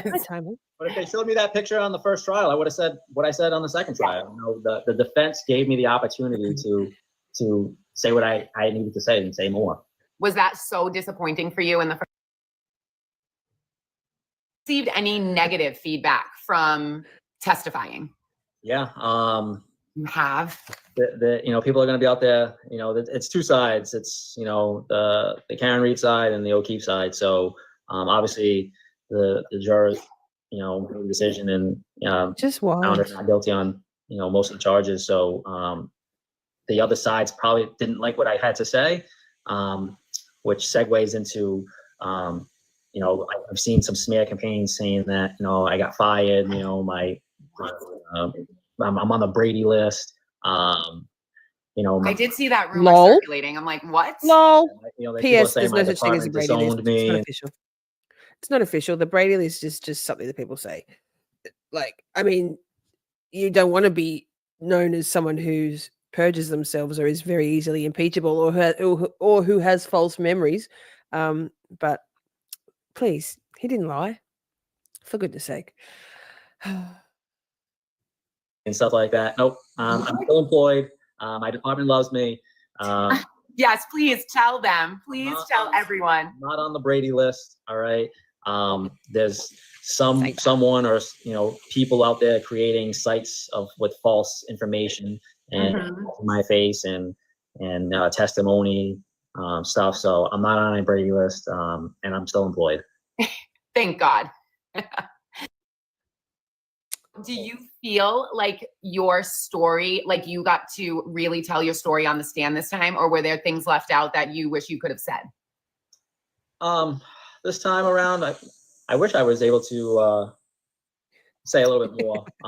I know Mr. Brennan got me a little bit on the stand, but you know, I didn't. You know, he got me. You know, and it's not. I feel like for you, you feel like he got you, but for us, I don't think we felt that way. But I want to hear your like version of this because I remember seeing your face looking like a little disappointed for a minute. Yeah, but it just tripped me up. You know, like I said, I was sitting there all day, and then when I get up on the stand, like I said, not that I didn't want to be there. It's nobody wants to be at court, and you know, he just tripped me up, and that's not, you know, like I said, I'm not lying. There's no reason to lie. He was sneaky about it too. He was super sneaky about it. He gaslit Sergeant Barros into that. Straight up and honest. He just tripped me up, and you know, kudos to him for tripping me up. But I think I got the message that I needed to get out. But it is. I wouldn't even say that he tripped. Holly, thank you so much. You up. I feel like he cornered you into uncomfortable questions that you weren't able to explain on either. And also, like, for instance, the picture with the snow, the taillight with the snow. You were up close and personal with the vehicle. You're not looking at this photo that he's praying someone's going, oh, that looks like it's cracked and not packed with snow. Do you get what I'm saying? Yeah, for sure. No. That frustrated me so bad for you. But I think all of the people were like, no, Nick, we've got you. Like, we know that this is not what it is. And that's so frustrating. I'm sure it was so frustrating being you because he wasn't giving you the opportunity to explain anything. Yeah, absolutely. I wanted to say more, but I couldn't, you know, like we already talked on is the yes and no. So, and if you got the chance to explain yourself with that, what would you have said? Oh God, guys, can we chill on the gifts, please? Just for a minute. They're like giving you bubble gum. Honestly, you're gonna have to explain that to me. I don't know what those things are. So if you could like have said more, what do you think you would have said? Oh, that's awesome. I would have said that, you know, in the first trial, you know, they cut me off. I think I made my point. It's just that when he brought that picture out, you know, that picture has been circulating. Like I said, I don't live under a rock. I've seen it, but I know that's not what I saw on January 29th of 2022 when I was Exactly. And he was going same way. He and your boss, like they probably are so proud of you that you went up there and just spoke the truth and did what you were supposed to do. And that's a reflection of them too.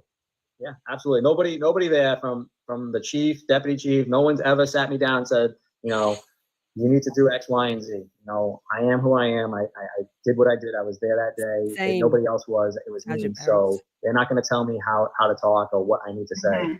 So kudos to the DPD leadership and the DPD people. So Do they ever goof on you and say, Deighton daddy's coming? all day long, all day long. I'm like, pause he's for a never second, going to what live the this down. Sorry. Simi says he won't know till he rewatches it that they were doing it to him. I think the format of TikTok is a bit like TikTok Live is a bit like FaceTime. So I think he could he could see himself on the screen. I think I think. I love it. I love it. I want to go live on TikTok just for that shit. Anyway, Literally, the internet circulated that so fast, and I could not stop laughing. It's not even just the men and women I work with. It's around town. I hate to say I'm well known in the town of Deighton, and I've made a lot of connections in the last 14 years that I've been there. So. Oh my God! So they see you coming, and they're like, "It's the Deighton daddy. He's coming." You're casually trying to have dinner, and that's what they're saying across. They're yelling across the restaurant. It's you can see I'm starting to get a little red because I don't like it. He's so cute. Like, my God, I how love did him. this happen to me? Why? He's so I cute. can't. That is hilarious. All the pictures I mean, made and stuff like that. They've all been, oh no. printed out and put on my locker or around the station. Do they send them to you in text messages too? Like when especially the second trial, I'm sure like the second trial, they definitely got you much more than the first trial. What do you think? I lost it. Or is it equally the same? What do you think? I lost it. Or is it equally the same? Where did you get like the most attention after trial 1 or trial 2? Trial 2. It has been So that is. It's nonstop. I mean, was your phone blowing up? I appreciate it.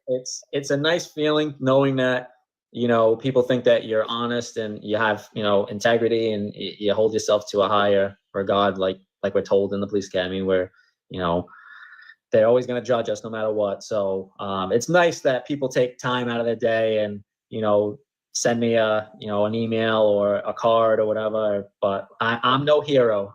First and you are though. You are. I love it. I love it. Yeah. Ducking said she posted this to her YouTube as well. That was on YouTube, right? You were watching. Yeah, this YouTube. is TikTok lives don't. Once they're gone, they're gone. So. If you want to see, like at the end, she's like, "Okay, go ahead," and they went. Nuts. Yes, please, like, okay. Please. I feel so honored. No problem. But thank you. I want to keep it local, Yes. You're right in the backyard here, so. I know. Keep it local. I know. Now I'm going to have to buy you guys some drinks and definitely Amber for her birthday. Do you hear that, girl? I hear it. You'll have to come to my neck of the woods.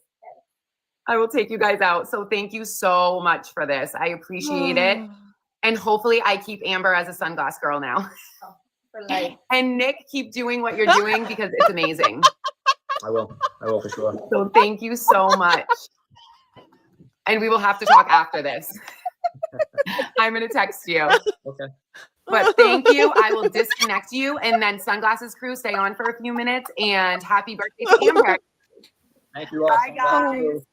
One more, please. Oh my One more. God, no problem. Appreciate it. Oh. How are you doing, Lindsay? Thank you. I appreciate it. I appreciate it. All right, guys. Talk soon.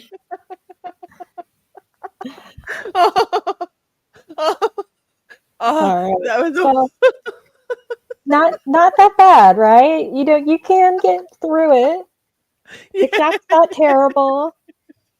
No, I think it's lovely. I think it was just like they were having a chat. I think that's amazing. Oh, he's so cute. Oh my god. Oh, that's the best. I just thought it was going to be all bubble gums, but it was all different things. That's amazing. Yeah, he's amazing. He's amazing. That was amazing. TikTok lives look amazing. I've got one follower. It's Ms. What the fuck. So I don't think we're going to go for You're the only one I follow too. Yeah. Right. Vixie says, can you imagine this with Yanesi? Yes. Oh, goodness gracious. Okay. What have we got next, Ms. What the fuck? Okay, so next up, not quite as fun, but another. That's all right. I can't. My cheek muscles are. My cheeks are hurting from laughing. So Yeah. much. That's so cute. So next up, we're gonna go over to add to stage to an interview with Officer John O'Keefe's family member, the first actual family member to speak out. And so we're gonna watch that one. Make sure everything's on. Yes. Okay. Only on Boston 25, the family of John O'Keefe is speaking nearly 1 week after Karen Reed was found not guilty in his death. His cousin and former Boston 25 employee spoke with reporter Daniel Coates. He's live outside Norfolk Superior Court. Daniel. Rachel, that cousin told me tonight she's in one of the worst mental states of her entire life after hearing that dramatic verdict last week right here in Dedham. After an agonizing 3.5 days of jury deliberations for her entire family, they now have an answer. It's not the one they were looking for, and they say tonight everything's changed. The only way that we would have found some kind of peace in this would have been a guilty verdict. John O'Keefe's cousin, Vanessa Rizzitano, and her family heard the opposite last week. All right. Karen Reed acquitted of second-degree murder and manslaughter charges connected to O'Keefe's death, a retrial that captivated the nation. I felt like I didn't even have strength in my body to still stand. Rizzitano watched on the computer in her kitchen. Her initial sobs, though, quickly turned to anger. Cheers erupting from the crowd outside, seeping into the courtroom and through her laptop speakers. That made me sick to my stomach. While it's other people's celebration, it literally was like the worst day of our lives. Even more enraged by Karen's comments moments later. No one has fought harder for justice for John O'Keefe than I have. Hearing those words come out of her mouth literally was sickening. No. The prosecution, his family, his loved ones, including myself, we're the ones that fought the hardest for Johnny, not you. Rizzitano thought of her cousin Johnny like a big brother. She lived with him as a young child and later in Canton as a young adult out of college. Now she's deleted her social media and stays off the internet in the wake of the trial, claiming her family's at the receiving end of unbearable harassment online. They think that the loss of my cousin and a grieving family, they find that entertaining, and I think that's so sick. He would be ashamed knowing how our family's getting treated. Still carrying the memory of her cousin every day. She and her family have noticed John's spirits present now. What the fuck? She was in court a lot of the time. I never knew who she was. Now we know. Aiden talked about her. He has DMs with her a while ago. So, but hi everyone coming in. Thank you for joining. We're just going over the week that was on the Twitters, the TikToks, and the YouTubes. Moving forward, we're probably going to do plenty of every Friday night is going to be a week that was. It won't necessarily always be Karen Reed stuff, because hopefully things will die down a little and we can move on to other things. Not that while there's still stuff to talk about and that we're interested in the Reed situation, we will. But this is our new format for Friday nights. For the most part, is this pretty fun, huh? If only we can get bubblegum and like dragon heads. Lol. Okay, keep going, please. Thank you. More than ever. Yeah, it's just signs that he is with us. Rachel, the family tells me they're now navigating a new normal and life after that verdict came down last week here in Dedham. But they tell me their number one priority right now is to make sure John O'Keefe's life and legacy lives on. On scene. All right. So that is it for that interview. And so, yeah. Yeah, that she who how Simi said, wait, let's have a little bit of a conversation about the O'Keefe family. How could they sit? Who? Oh my God, my scrolling. Why can't I? There we go. How could they sit through both trials and still be so convinced she's guilty? I mean, in my opinion, human nature is very, once people have decided something and they've invested, it's the sunk cost fallacy, right? They've invested so much emotional energy, time, belief. They've been lied to by the Commonwealth. They're the O'Keefes are a law enforcement family, like a generational law enforcement family, and so they want to believe, they did believe what law enforcement told them. Also, the hatred of Karen from Mrs. O'Keefe was pretty clear long before. I don't think she ever thought that Karen was good enough for her boy Johnny. So all of these things contribute. And, when people have said a fair few fucking shitty things about me just because they don't like me. None of that's true. Obviously, I'm not on trial for murder or have been acquitted for a murder I did not commit. I haven't committed any murders. Once people decide that they hate you, you could show them proof positive to so many things. Colors can attest to this. And they will not believe it. This is just, I think, on a more grand scale. That's my opinion. They'll never see any differently. They'll never, which is sad. I feel sad for them, and it's hindering, I believe, their grieving process because it can't sit right with them, in my opinion. Hi, Catherine. Good to see you. Okay. Years of being lied to. There we go. Tony says years of being lied to. They're walking in a cloud of McAlbert's confusion. Agree. Strongly agree. They're never going to, unfortunately. I don't think. Yep. They want someone to blame and can't backtrack. Now, most people aren't, just in daily life, aren't willing or able, more to the point, able to admit when they're wrong and go, wow, and it's, you know what? I've said it a million times. Betrayal is the worst emotion or life experience to have to suffer through. It's gut-wrenching to realize you've been betrayed by someone. I'm sure most of you on a much smaller scale, obviously, again, not this grand scale. It's almost the cognitive dissonance of believing or contemplating or fathoming that these people who claim to be John's friend and law enforcement lied to them, a grieving family. Despicable. I don't think John's dad feels that way. Excuse me, sorry. I believe that John, Mr. O'Keefe, John Sr., knows what's what. Mr. O'Keefe says the truth. Hey, A, good to see you. What's crazy is they're okay with the way the McAlberts talk about John. Well, the guy, yeah, I think they selective, like choosing not to hear that stuff. I don't know if anyone's been in an abusive relationship or a coercively controlling relationship or a boss who says shit. There's some things you compartmentalize and you choose not to think about those things because it's too much. You don't want to. I don't know. Yeah, cognitive dissonance. Hey. Yeah. So, okay. So moving on from the O'Keefes, what do we got here? Lucky. Another good one. Another goodie. Yeah. So Lucky had a little bit of a statement with TMZ. Hey, look, it's 2 Karens. Amazing. You can never have too many Karens. Yeah. So I don't know if I can kind of blow it up, but do you want me to read this one? I can see it on this screen, this one. Okay. Okay. Okay, wait. Karen, okay.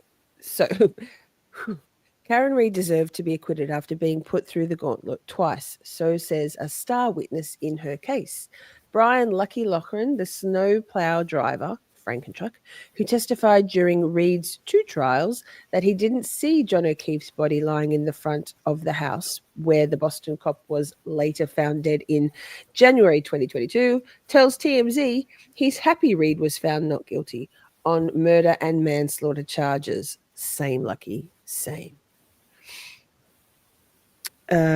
Sorry, my screen's a bit behind because it's the big one. I like it big. Loughran says Loughran tells us he always thought Karen was innocent, and going through last year's proceedings, which ended in a mistrial, and this year's trial that ended in her acquittal in red bold. I love it. Louder for the people in the back. Earlier this week means she went through hell twice. And because of Karen's struggle, Brian feels she deserves all the TV, movie, and book deals that are inevitably coming her way. Aww. While Loughran says he's flattered Reed supporters think he played a critical role in helping her go free, he insists he was just doing his job and he only told the truth on the stand. Bless. I love him. He's so wholesome. He's so wholesome. There we go. What's In case you missed it. Thank you. I'm such a boomer. In case you missed it, Loughran's bombshell testimony certainly helped Reed earlier this month when he told the court he drove past the house multiple times, including around 2:40 a.m. He says he could clearly see the front door. But when asked if he saw anything lying in the snow in the front, he replied, "I saw nothing." This would have been hours after the prosecutors say Reed hit and killed O'Keefe. So his body should have been in the yard, according to their theory. Right? Love to Lucky. Yes, all the Lucky love. Rachel says, I hope TMZ gave Lucky a big fat check, right? I hope so. He probably wouldn't have taken it. Hang on. All right. So Loughran testified to the same facts during Reed's trial last year, shortly after he lost his wife. So he said his second time around was slightly easier for him. Fans of Karen Reed, I'd rather that said supporters, but okay. Fans of Karen Reed greeted her with cheers when she emerged from the courthouse Wednesday. And it seems Brian's cheering right along with them. Oh. And that's that for that one. But I love him. Yeah. All the good. You know what? Good. Water finds its level. Good attracts good. It just is. Hidden metadata. Hi. Thanks everyone for being here. The week that was on Camp Shorty, the Friday night roundup of all things interesting on social medias this week. It's pretty cool. Who will play Lucky in Karen's movie deal? Oh, well, I don't know. Yes, Simi, she was gorgeous. Rest in peace, Mrs. Lucky.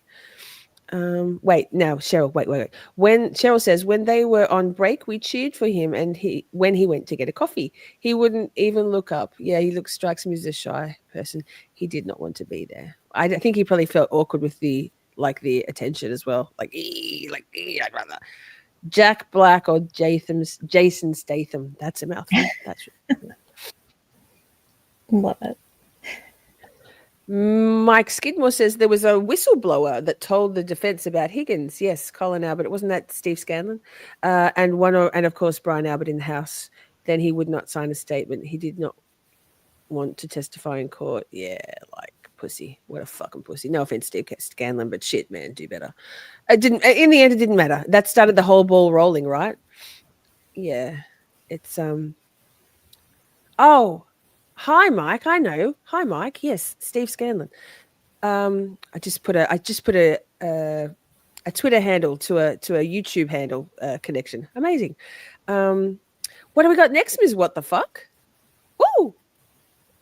Next up, we got Bruce Rivers, the criminal lawyer. And I only put a couple of, we're only going to do a couple of his clips out of here just because, well, I'm looking at the time. And time. Who cares? Time's mime. Well, we Tony have and to- Colors are here. I'm sure they'll be fine. But yes, time, scheduling bullshit. But he came in and he's done a couple of videos, which everybody should go back and look at his videos because everybody needs to listen to him because he's amazing.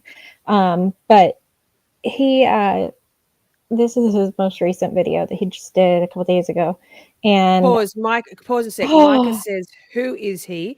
And also I've heard of, but I've never watched, and no one's surprised by that, but I will put it on my list of things to watch. Yikes. So can you give a brief rundown for people? Bruce Rivers, he's the criminal lawyer. Who is he? He's the criminal lawyer. Bruce Rivers is the criminal lawyer. Is that his channel? Does he say that? He has an amazing song. So he's from Michigan, like Detroit. He's incredibly witty. And what he do, Lainey? He gonna react to self snitching. I think I'll have to watch it. I already love. Yeah, Okay, I'm sold. We'll just start from the beginning, and we'll just play the theme song. Everybody loves it. Justice prevails. They. Oh, but I'm gonna slow it down to normal, so you get the full effect of the theme song. Government didn't prove their case, and the fact that Karen Reed was not convicted is not a failure of the prosecution. Well, it's kind of, they shouldn't have brought a case like this. They should have done something different, honestly. Bruce Rivers, he's the criminal lawyer. Bruce Rivers, he's the criminal lawyer. Keep watching, Emily. Keep watching.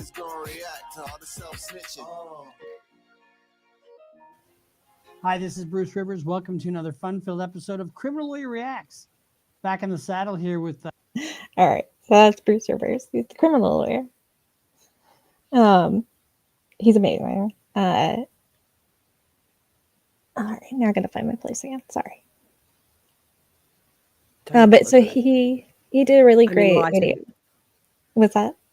I said I'm enlightened now, so there you go. I feel enlightened. I'm learning. I'm evolving. I'm expanding my horizons. He's great. And so he did this video. He's reacting to the verdict and then also to some of the jury interviews and things going on. So it's really good. All right, I'm gonna stop talking. The pieces of evidence presented from either side really that pushed you to find her not guilty, or at least raise enough reasonable doubt? Did you say wait? I was moving us around because there you go. Sorry about the Blair Witch of it all, everybody. Definitely the tail light. We had the opportunity to check the tail light from inside the deliberation room. So we had the broken tail light, the original one. We also had a new one to compare, and we had videos of Karen Reed getting out of the house in that morning at 5:07, 5 a.m. And we saw her car lighting. The red was way too strong and way more spread out, as if her tail light wasn't broke that much. So if it wasn't broken then, not guilty, right? Then how did it get broken? It had to get broken in police custody. And they have a saying for that. Methinks there's fuckery afoot. That much. Oh my God, I love him already. Where have you been in my life, Bruce Rivers? He's amazing. He's the best. Okay. We only went with what was put in front of us, he said. The panel of 7 women and 5 men. I'm still asking, where is the justice for John? And that's the thing that you have to really kind of look at, because they're not crime solvers. They're not out to find justice for John.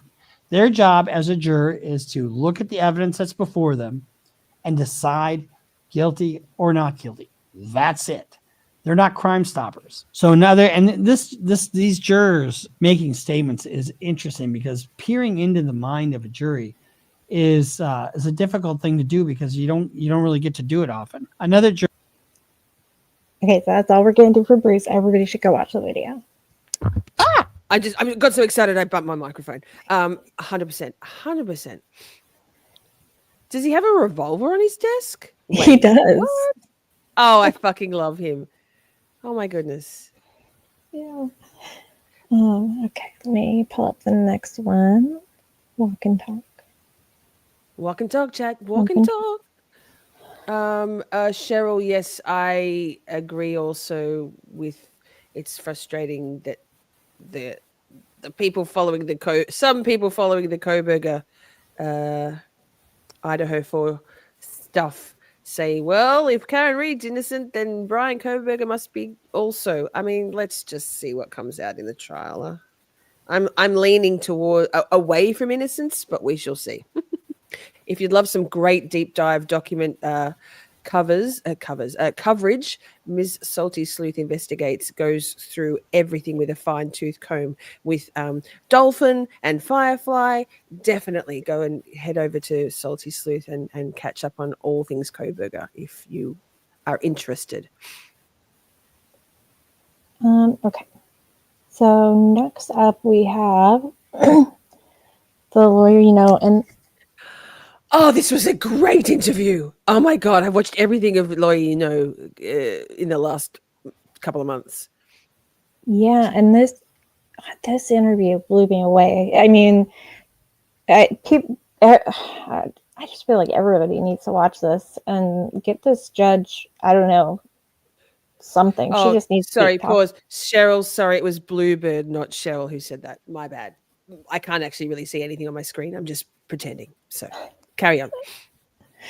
I think I was just saying that just everybody needs to watch this, and somehow she needs to get her message out to everybody. She just was so real, and I have a few clips from this, but everybody should go watch this. So, 100%.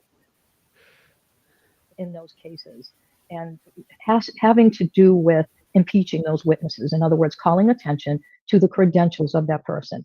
So Jessica Heyyy's going to testify. She's going to testify about phone data, and the person with the Sixth Amendment rights is, through her lawyers, is wanting to cross-examine her about the fact that she was declared to be unreliable related to testimony around the phone. And so I don't think there could be anything more relevant. So just to step back in terms of how you hear witnesses, and I've heard hundreds of expert witnesses, especially in child abuse cases. Was there sexual abuse? What's on the x-ray? Are these fractures? Are they not fractures? It all starts with the basics. What's your name? Where did you go to school? Do you have a bachelor's degree? Do you have a medical degree? Do you have certifications? They turn their CV into the court. And have you ever testified in another court before? Which wasn't really highly relevant to me because there's always a first time that someone's going to testify. Right. But in the case of Jessica Heyy, they wanted to impeach her credentials and her reliability based on the fact that she had been determined just months earlier in Maryland regarding a phone case, determined by a judge that that her testimony was unreliable based on a Daubert analysis, which underlies all these expert witnesses, unreliable. And then the judge makes and then Hank Brennan then says, this isn't right. It's too late in the process. This is only to malign the witness. It has nothing to do with maligning anybody. You could say that about any attack on credibility, right? Absolutely, and you certainly could say it about the way the dog expert witness was treated, and at times Dr. LaPosada. So the judge makes a decision in favor of the Commonwealth and says, you can't bring that in. It's too recent. Well, I have two things to say about that. First of all, you want something to be recent. You don't want something to be 20 years ago. Like in my view, this whole issue of Dr. LaPosada and this 20-year-old nightclub fire, first of all, was it relevant?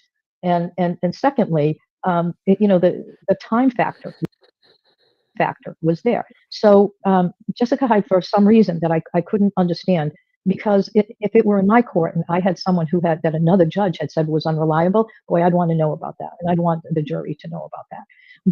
And so the decision is against the defense, and then Dr. LaPosada comes in, and what do? The defense objects. Why are you bringing in this Rhode Island station fire? It's not relevant. It was 20 years ago, which is the more important aspect. You want something to be recent, and it was totally irrelevant. Completely irrelevant.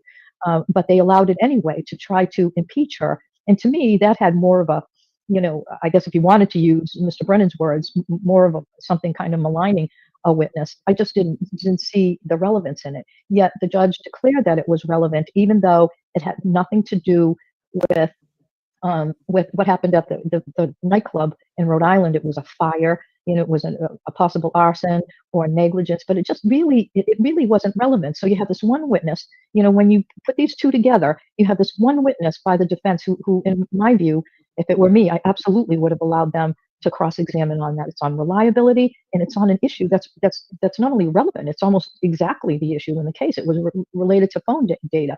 So I was stunned by that.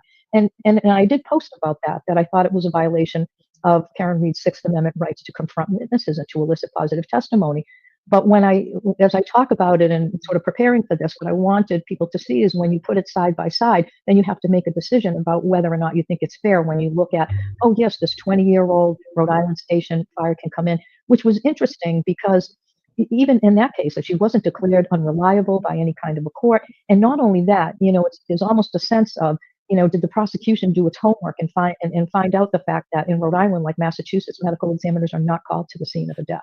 And so it just made it even less reliable, yet it came in. And so I think you can understand why people see some unfairness, especially I think when you start to compare cases. And this happened, I don't know if you want to go on, this happened with Burgess too, which I also had an issue there. Very surprised. There was this whole notion that kept coming up during the trial, and I don't know if you heard it, but a lot of people posted about it, that when the defense would object to someone like Burgess or someone else, and the judge would allow it to come in, and in that case, without a voir dire, she would say, I'll allow you to engage in a robust cross-examination. I was actually stunned by that because I would ask myself this question in my head, tell me, under what circumstances is someone not allowed to engage in a robust cross-examination? So it comes. It came across exactly what I said. I mean, it sort of came It's what across everybody like, said. well, I'm going to give you. What everybody said. Do you know, I always tell everybody how I mostly just listen to YouTube, but I happened to be watching this interview in the morning when I was getting ready for work the other day, and I not only did I watch it, but I zoomed my screen in it was on my phone, zoomed my screen in so I could better see her face. I was just mesmerized by her. I really think she's great. And no, it wasn't zoomed in on Peter. It was zoomed in on Carol, the Honorable Carol Erskine. I found it, you have to, if you haven't watched this interview, you really need to. At the end, she spoke about her involvement in the Harmony Montgomery case up there in Corruptachusetts, as James said. And yeah, she's a good woman. I'm going to get her book 100%. This opportunity because I'm allowing the prosecution to bring this guy in whose resume as of this day on Aperture is a lie. And not only that, I'm going to allow him to testify. And by the way, I'm going to allow him, even though he has no bachelor's degree in anything, but not only am I going to allow him to testify based on Hi, Mr. Berry. reconstruction certifications, I'm going to let him testify that as to the cause of injuries to John O'Keefe. Stunning. I was stunned by that. But it's her decision. But when you compare it for consistency, then you have Dr. Russell and Dr. Leposada, and she's of course allowing them to testify. I mean, there was no question. I mean, it's one of the few things I think I talked about on Court TV that I had. Well, I'm glad you brought that up. That was a huge, huge deal for me. And I think I might have commented about it, but I didn't want to, get people all fired up about it. But I will say I was fired up about it because when you're on the bench, you have to be so careful about what you say. And you always have to remember that there are rules about what judges can do and not do and what they can say and not say. And judges cannot say things that, bring about any kind of view that they might be biased. When I posted about it, I called it the grave concerns shot heard around the world. And that's what was my description. And that's how I wrote it. Because shameless plug, we have grave concerns merch and it's very unisex. It's white and blue graphics. All proceeds from Karen Reed merch go to the Karen Reed Defense Fund. Is there still a defense fund? I guess there is.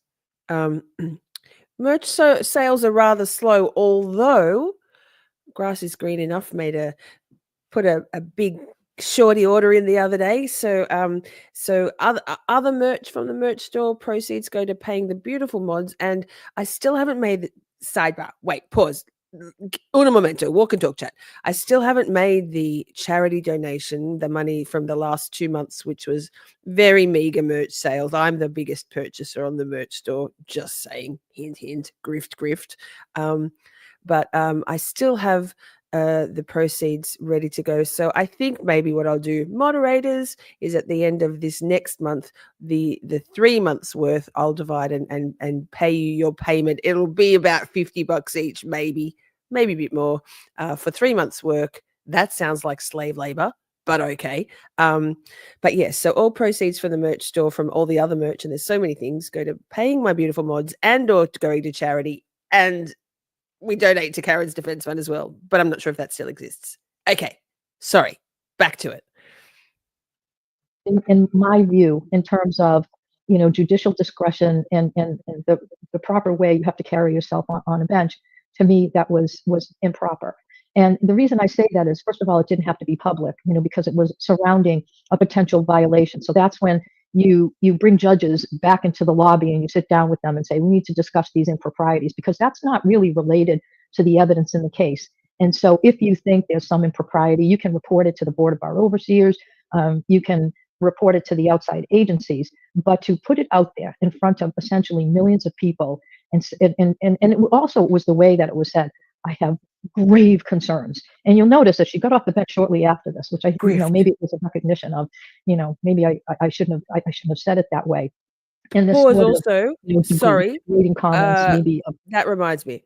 Also, last weekend we did a fundraiser for our beautiful friend Miss Mandy Reacts, who has very recently been diagnosed with breast cancer, and we raised about $100. It was about, I think it was $85 in my Buy Me a Coffee. So I donated all my Buy Me a Coffees from last Saturday night's live streams to Miss Mandy Reacts. And also we have Mandy's Cash App, which if one of the mods could please drop that link in now. Mandy is obviously terrified and really concerned with her, what's next for her in the next little while. And financially, she's really struggling. Mandy is on disability. I'm not sure what she isn't able to work. So if you have a couple of dollars spare, thank you, Ms. What the Fuck. She's put Mandy's Cash App scrolling down the bottom. We don't have Cash App in Australia, so I believe my beautiful wife, Stephanie blah blah blah, was able to make the Cash App donation. We rounded it up, the $85 or so that came in through Buy Me a Coffees last weekend. I rounded up to 150, and so we made that donation, I believe, today.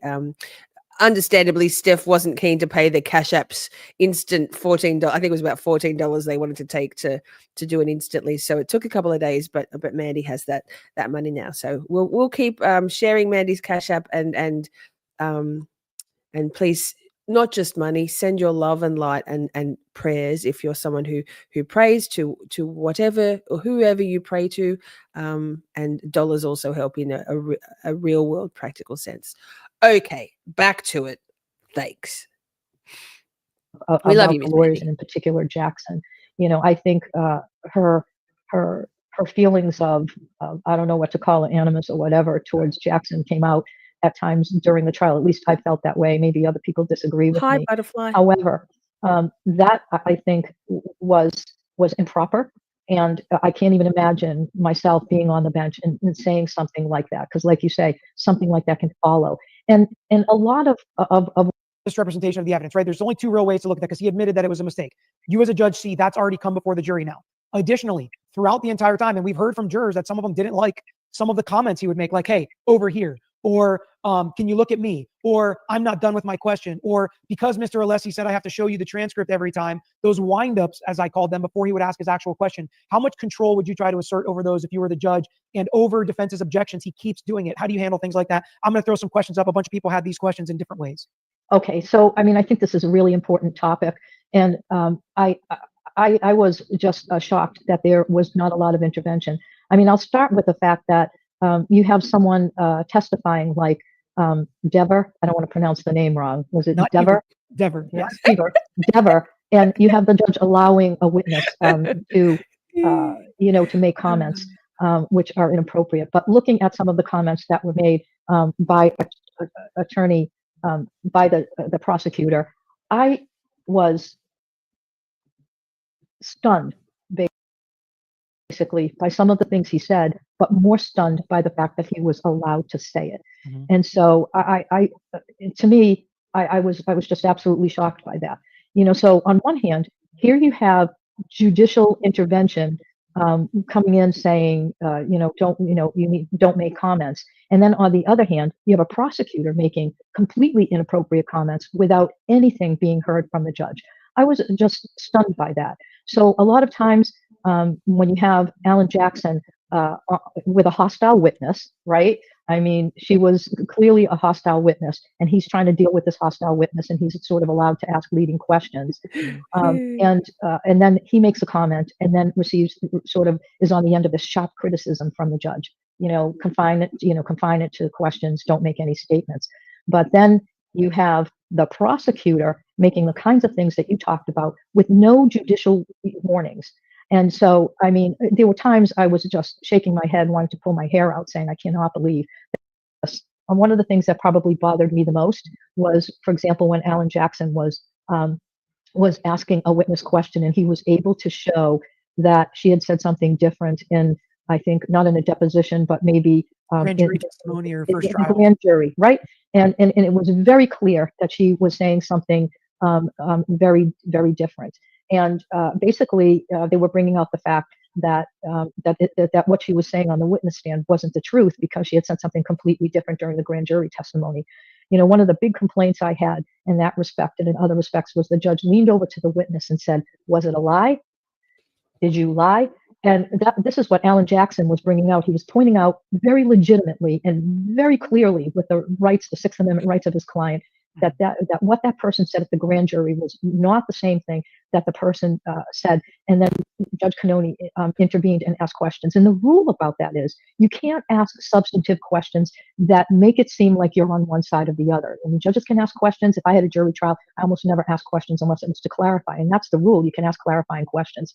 But there's case law that says, and I talked about this actually in another case, but there's case law that says you can't weigh in as a judge on one side or the other. So when you ask questions, and trust me, I asked lots of questions in child abuse cases because I needed to make a decision. I wasn't going to put a child at risk. So I asked lots of questions. But you can't ask questions that make it appear as if you're on one side or the other. And when you have a judge who leans over and says, and interrupts a cross-examination and says, "Was that a lie? Did you lie?" And the witness is like, "No." And then it's like, "Oh, well, she was just confused." That's not fair. And I thought that happened a number of times. Sometimes Judge Canoni asked clarifying questions, which is perfectly acceptable. But when, as a judge, you start asking questions that put you on one side or the other, that's not appropriate. I had a lot of thoughts there because that was one of the things that was a problem in the first case, which is why, they maybe didn't know how to fill out the verdict slip. I was perplexed as to why the verdict slip was, and as she said, no, it's considered, she found that it's considered appropriate. I thought the objections by the defense, and once again, that little person sitting there, that little Sixth Amendment hanging over the heads, that you have this verdict slip that doesn't say not guilty on every lower count. I was stunned by that. So you have the major count of the second. I'm sure we'll cover it in, thank you. I'm sure we'll cover it in with Tony and Colors in our next live stream. You don't need to go anywhere, chat. We've got a redirect organized, so you'll just need to buckle up at whatever point this live stream finishes, and we'll head on over to our chat. We're going to talk a bit about the jurors and a bit more about the jurors and their statements they've made. But I thought it was interesting that the main takeaway from what the jurors have said, in my opinion, in terms of the verdict slips, was that the bulk of their sort of discussions were getting big sheets of poster paper and putting them on the wall and working through those verdict slips and the jury instructions to make it make sense, which says a lot. Like if they need to do that, if the instructions aren't simple enough, that, I mean, if they spent a whole day working through those jury instructions and the verdict slip to make sure they understood it, there's a problem there. Like there's definitely a problem there. Thanks, Ms. What the Fuck. Of the second charge, which was, I think, voluntary manslaughter. And then there's sometimes the lawyers will say, judge, we want lesser included in this. So there was voluntary manslaughter, then involuntary manslaughter, and it went down the list until it got to the final charge, DUI, the DUI charge. Yeah, the bottom one. Yep. Right, which was the bottom one. So there were 5 altogether, and at the top, it's it's asking, is the defendant, and there's a line, guilty or not guilty, and then it's listing the lesser charges, and the lesser charges didn't say guilty or not guilty, and she took the position. No, look, it says it at the top, and I was like just perplexed by that. I mean, I understand they're lesser included charges, but it's you have the main charge, in the indictment, and it's guilty or not guilty, and then you're listing all these lesser included offenses right down to OUI, and none of them say guilty or not guilty. It was just I still to this moment cannot figure that out. And then they eventually changed the wording, I think, but I don't know that they ever said guilty or not guilty.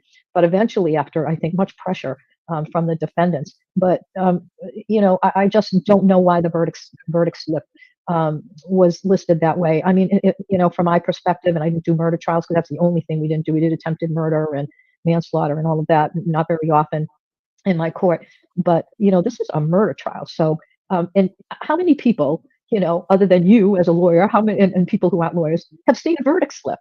No one. And so, for a verdict, the verdict slip has to be very clear. Okay, these are lesser included offenses. Involuntary manslaughter, guilty, not guilty. And as it went down the line, guilty, not guilty, not just a line there. I was just absolutely stunned by the verdict slip because people have to understand that all the people on the jury are lay people. I was muted. We all were. They don't know what a verdict slip is. There was confusion about the verdict slip in the first trial, and that's what led Miss Shorty, in you're parts of the muted. mistrial and Miss jurors coming out afterwards saying, "Well, we didn't know we didn't know if we could check, how to check things out." And there was even a question in this trial where they asked about that, which showed that they were confused. And then there were changes made to the verdict slip, but not the changes maybe that I would have made, but the jury figured it out. And it. Yes, I was muted, Princey. Yes, I was. Oh, so hey, amazing. You have a riveting interview. Watch it in totality. So good. 10/10. Love Peter Tragos. I was pretty critical of Peter Tragos I think many people were in the last trial. I understand his fair and balanced desire to remain fair and balanced and to give both sides. I really quite love it. At the time, it was very frustrating for the last trial. But I very quickly think Peter Tragos is my favorite interviewer now. His interviews are fan-fucking-tastic. I would listen to him just interview anybody. I don't care what. Not because it's Peter Tragos, because he's so good at eliciting really interesting conversation from them. So now, Ms. What the Fuck? We're moving on to a different segment. What have we got now?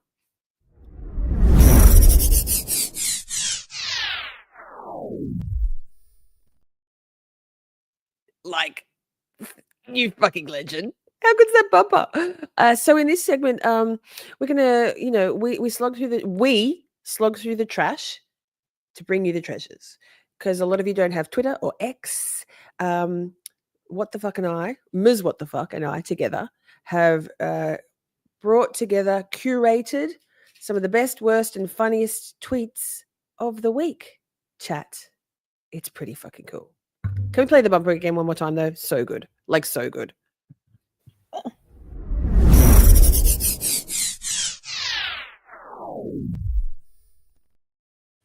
You're amazing. So good.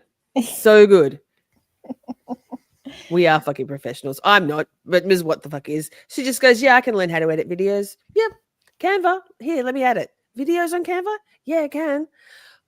So good. Okay, let's do it. Okay. All right. So what we're going to start with is there was this really cool video posted. And this is from what you can see and hear from Brian Albert's bedroom. So let's get this going.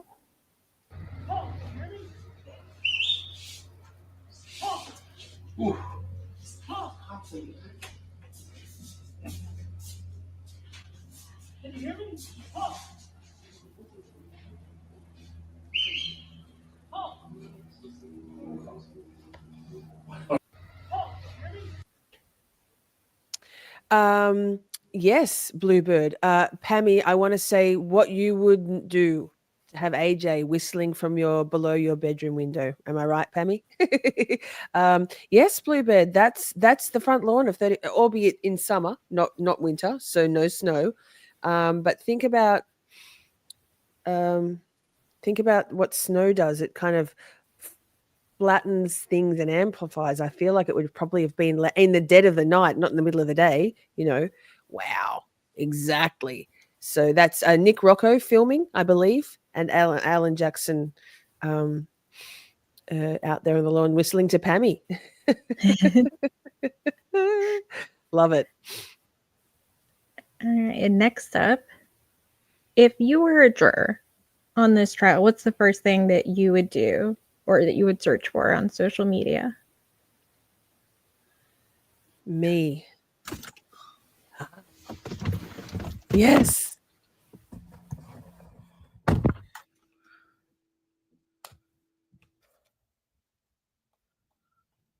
The day before you claim you got that notice, you changed phone carriers and changed phone numbers. And I maintained the phone.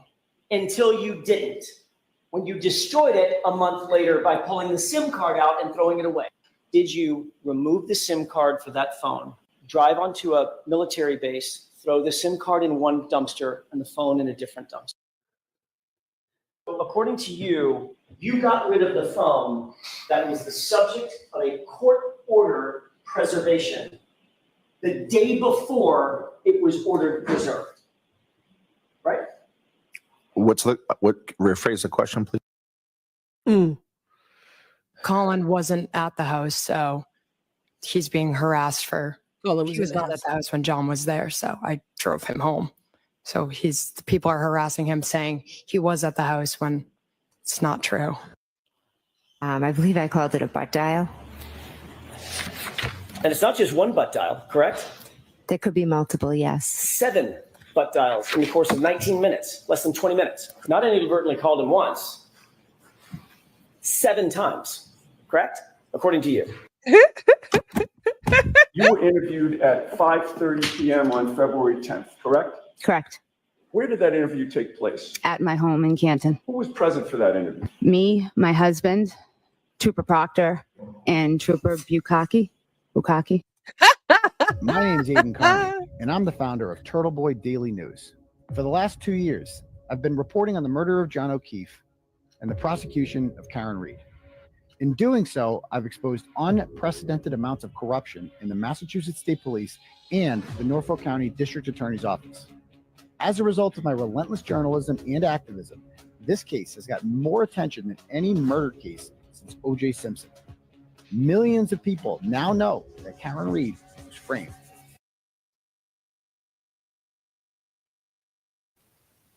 So good. That's great. Right? I love it. Yes, chat. I some of you might have come in a little bit late. I'm actually in.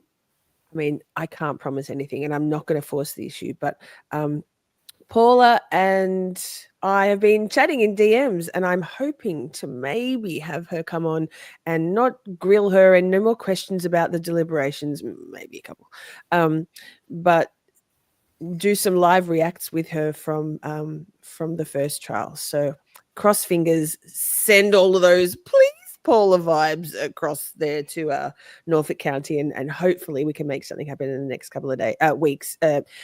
Not promising, but my God, please. She's lovely. She's like, even if not, I love, she's just so kind to even reply to me. So fantastic. What's next is what the fuck? Next up, I think most people have seen a maybe Bev or maybe her sister. I mean, can't be sure. Oh, would you look at that? Yeah, well. Would you look at that? Yeah, there's a few more blemishes on the car. Oh my gosh, just look at it. The car is not perfect. Just look at it. Just look at it. Yeah, well. What the heck is that? I mean, just get a look at that. cop did that. A cop. Oh, where is he? I'd like to look at him. Went over and tried to fight it. Yeah. He told me we're not required to post warnings here in New Jersey. Oh, would you look at that? Listen, I got pulled over in Jersey twice for not wearing a seatbelt in the passenger seat. Yeah. In the passenger seat. Really?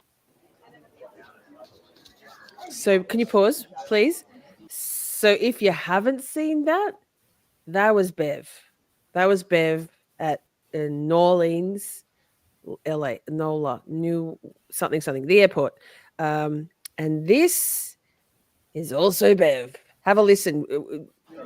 Listen to it's definitely Bev. It's your sister? Oh my god. Serious? That's your sister? Yes. You look so much alike. That's amazing. That's so cool. I'll tell her.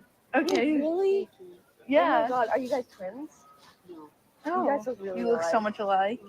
Wow, Yeah. that's so cool. Have a good day. flight.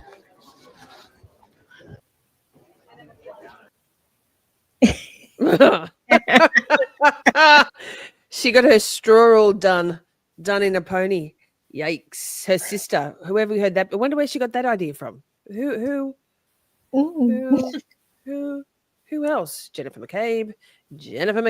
Yeah, wow. So Bev, and then there's been some. I saw a funny photo. I don't know if you've got it, but of like a picture made up with Bev and Jennifer McCabe in the car, and then there's a pile of like dollar bills, like big bands. So funny. I don't have that one, but I did see it. I didn't grab it. I was trying to. Streamlined. Yeah, I was like, it's funny, but if you don't have Twitter, it's worth it just for this shit. It's so funny, and also like kind of toxic. Yikes. Yeah. Except wait. I hate this that guy. man. I truly hate him. But it's not Proctor. It's what do you say about that, Mr. Brennan? Yes. So Hanky is in his casuals. He's got really skinny legs. Getting Oh wait, really you know what? I haven't looked at this. I said before, don't throw shade on Hanky's outfit because I hadn't looked at it this big. Now that I'm looking at it this big, friends, throw all the shade. What the fuck, man? What the fuck, man? Oh lol. Oh, yeah. Oh my goodness. Mike says, if my legs were that skinny, I would never wear shorts. His knees are very knobbly. His legs are as pale as mine. Mine also. Yeah, A says, wait, my eyes. We know her brother is the judge that allowed Chris Albert to evade justice for killing that Hungarian student whilst driving. But sister, exactly. Yeah. He's no AJ. Her brother was the lawyer. The attorney. Yeah, the attorney. Yep, correct. Defended Albert, Chrissy. Yes. Mediocre chicken palm. All right. Okay, yeah, all the shade on Hank's outfit. I retract everything. I was wrong. He deserves shade. All the shade. All right. So next up, we have a little behind the scenes. A false memory. She was called to the commissioner's office to make sure that she would do the right thing, folks. That's why she was called there. And we now know what that means. In her words, quote, "My entire career depends on what I say here on the stand," end quote. You bet it does. You bet it does, officer. And that's how it works. And that's how we got here. Oh. Goosebumps. Yes. That was behind the scenes of the closing arguments. Practicing those. It's just incredible. So good. Like so good. Yes. And then next up we have, this one's just funny as hell. So I'll explain this one. Yes, please. So Court TV posted that the jury foreman, who wished to remain anonymous, said that he looked at Reed from day one as an innocent woman. What do you think? And then it was tagged as misleading because this is the legal standard. So imagine being court TV tagged as misleading for it being the legal standard, and they pulled it down. It's great. So if you're not aware, on Twitter, on X now, there's a feature where, because basically prior to this, people can just say whatever the fuck they want to say on Twitter, right? People do the wild shit, right? The wild shit. Grant Smith Ellis, I'm looking at you. John DePetro, looking at you. All of those characters. But so now there's a feature where if people are spreading misinformation, not just on Karen Reid, on anything, it's possible for community members, so other people, to tag it as needing, excuse me, a community note. So basically a debunking feature. So court TV. Oof. Yes. And with that, let me get us back to here. We're moving to our next segment. What the fuck is wrong with you? A hard no, it's game over. Oh, play it again. So good. Okay. What the fuck is wrong with you? A hard no, it's game over. Just, yeah, sure, I can do Canva. Let me have a go. Next minute. What the fuck? Let's see this what the fuck shit. All right. So this is the news that said made us say what the fuck this week. And the first one. Wait, sidebar. That's a Miss Shorty music song. You're welcome. It's called Hard No. Find it. And so the first one is I had to see this. So now you do too, everybody. This was on Twitter, and since I have to go through Twitter, you now have to see this.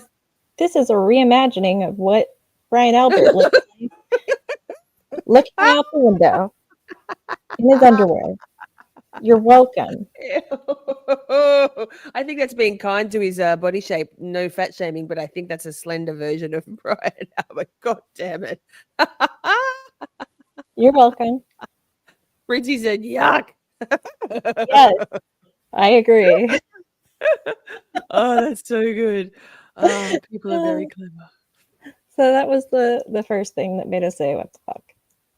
Yes. And then we do have one more. And Lisa, it's up to you. Do you want to watch the video of this, or do you want to look at the actual document? And this is Judge Lou at it again.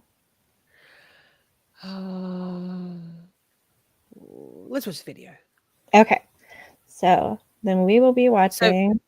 To fill you in, I'm sure you all have, we've talked about it here before. Brother Council's talked about it, other channels. The dishonorable former judge Jackie Lou from Massachusetts. Yes, has been saying outrageous things, was saying outrageous things on Twitter, now has gone to mainstream media to sprout his delusions, and it's just hectic. Okay, let's go. This is him. Oh, no, this is our friend Brother Council commenting. Brother Council is angry or angy.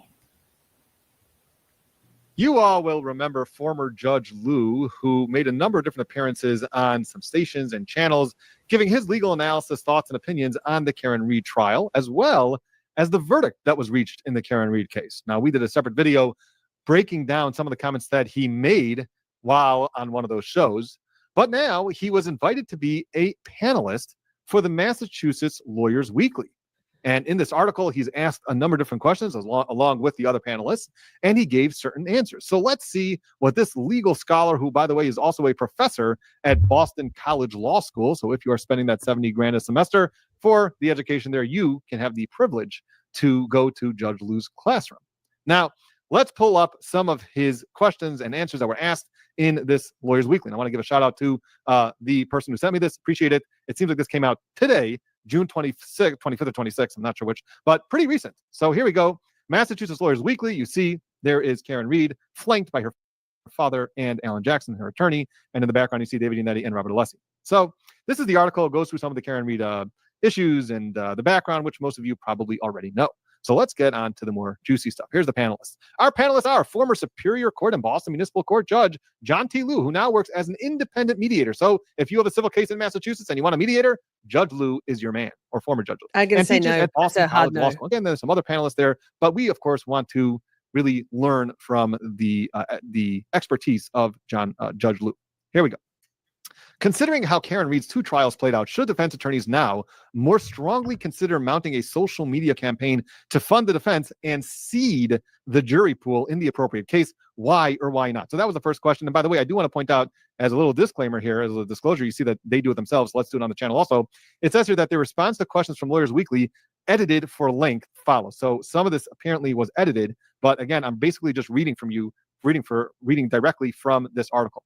Okay, so that was the first question. Now, I do want to say that I don't know who formulated the questions or asked the questions, but it's very obvious you are not allowed, under the rules of professional responsibility, to do anything to affect the jury pool. You cannot make any statements on social media or otherwise with the intention of seeding a jury pool or affecting a jury pool in any way. That's a big no-no. Everybody knows that. So that part of the question really is a non-starter. But the other question is really an interesting one, right? Should defense attorneys now more strongly consider mounting a social media campaign to fund the defense? All right, well, let's move on to Judge Liu's answer. We're not going to go through his whole answer, but some of the answer here, which is a little more interesting. Okay, here we go. Attorneys should use caution in participating in social media campaigns to fund the defense or to seed the jury pool. Okay, so in his opinion, as an attorney, you should use caution before doing these 2 things. Even though it is obvious that this is what happened in the Karen Reed case, you do not want to be the test case. So let's try to understand what that paragraph means. So first he says attorneys should use caution in participating in, number 1, social media campaigns, to fund the defense, or 2, to seed the jury pool. And then he says, even though it is obvious that this is what happened in the Karen Reed case. So what do you mean, Judge? Do you mean that what was obvious that was done in the Karen Reed case? The social media campaign to fund the defense? Yes, that's true. What about the second part? That you're participating in social media campaigns to seed the jury pool? Are you saying that is also obvious? Because I think there's a little ambiguity here, exactly what the judge is trying to say. Now, of course, we are going to give the judge the benefit of the doubt, because that's what I always like to do. I always hope people give me the benefit of the doubt. So unless it's very clear from what you're saying, we are going to give you the benefit of the doubt and assume that what you mean to say here is that it is obvious that there was a social media campaign to fund the defense. That's true. That is what happened in the Karen Reed case. Everybody knows it. So I'm assuming that that's what you mean, Judge, and not to suggest that anybody did anything unethical here. I'm assuming that that's what you mean to say. So now what could possibly be the problem with this? What could possibly be the problem of participating in social media campaigns to fund the defense? Is there some sort of ethical problem there that I'm not aware of? So I'm not sure why, use it. I don't know what the judge means. You should use caution. What's the problem with creating a fund for the defense? If you know that you are one of the best lawyers to try this case, you're a great trial lawyer, but you're expensive, and this person wants to hire you, and you believe in the case, is there some sort of ethical problem with participating in the social media campaign to help fund the defense? I'm not really following the words of caution here, but let's continue. An additional caution is in order. Social media is such a wild west that an attorney might get involved with content providers, maybe he means content creators, with the best of intentions, but then Are you a content provider or content creator, Ms. Shorty? I think I'm an irresponsible YouTube creator, so I don't know where that fits in. That's what I've been tagged as being in the past. I mean, we provide and create, but it's not the parlance that is commonly used. It's not the vernacular, is it? It's content creator. Just showing his extreme boominess. Oh, Mr. Liu. Yes. become entangled in illegal or unethical actions of content providers, and I'm not sure if he means providers or creators, but assuming that's the same thing, that unexpectedly intimidate witnesses, pressure witnesses, and defame innocent individuals. I wonder what he's trying to hint at here. Again, that an attorney might get involved with content creators, maybe a blogger, or some people refer to him as a blogger, even though he's really an award-winning journalist, with the best of intentions, but then become entangled in illegal or unethical actions. Ooh, sounds like he's trying to suggest something here. Again, not saying it clearly, but I think if you read between the lines, I think you understand what he's trying to say here, which again, there's been nothing proven at all that the attorneys did anything wrong or had any sort of entanglement. Yes, we all understand that certain charges were pressed against a certain blogger in this case, or we should call him an award-winning journalist at this point, right? We do know that some charges, but a person is still innocent in this country until proven guilty, right? Right, Judge Lou? Everybody has a presumption of innocence. So, okay, all right, but just a word of caution, perhaps. Big mad. He is suggesting. Continuing. Big mad. Always remember. Look at this. Always remember that legal consequences for actions may come years after the event. So don't think that just right now, since it's quiet, it doesn't mean that some legal consequences can come from your actions even years after that event. All right, some loaded words there from Judge Lou. Let's move on. Do the Karen Reed trials speak to the value of I was using... wondering, sorry, what the fuck? I was wondering when I was listening to this in real time, well, not live, but the other day, and Brother Counsel asks wondered who had written these questions. I wouldn't be surprised if Judge Lou wrote these questions. They seem very specifically kind of, they have a certain slant to them, don't they? So wouldn't be surprised. A kitchen sink defense. Why or why not? So what is this question asking? Okay, so this question is referring to the kitchen sink defense, which is you throw everything at the jury except the kitchen sink. You know, just come up with anything possible. You know, just numerous ideas, speculative defenses that are not ground in factual support or have very little support. That's the idea of a kitchen sink defense. You know, just throw everything at the wall and hope something sticks. Right? That's what the suggestion is. So do the Karen Reed trials speak to the value of using a kitchen sink defense? Now, why? Again, I don't know who's writing these questions, but what's the suggestion here? Why would the Karen Reed trial speak Lisa. to the value of using a kitchen sink defense? Is the questioner actually assuming or suggesting that that was done in this case, that there was a kitchen sink defense that was used in this case, or it was very clearly not a kitchen sink defense, and therefore maybe that would speak to the value of not using a kitchen? I'm not sure if this question was really well thought out, but let's continue and see what Judge Lou has to say about this. So Judge Lou, they do. And they suggest that the time-honored kitchen sink defense retains its value. Ms. Reed won, in quotation marks, her case based on a kitchen sink defense, despite defense counsel giving a fairly detailed opening. It may still be wise to limit the detail in an opening in a kitchen sink defense to avoid getting boxed in quotation marks, by the prosecutor based on your opening. Also, let's be cautious not to learn too much from this trial.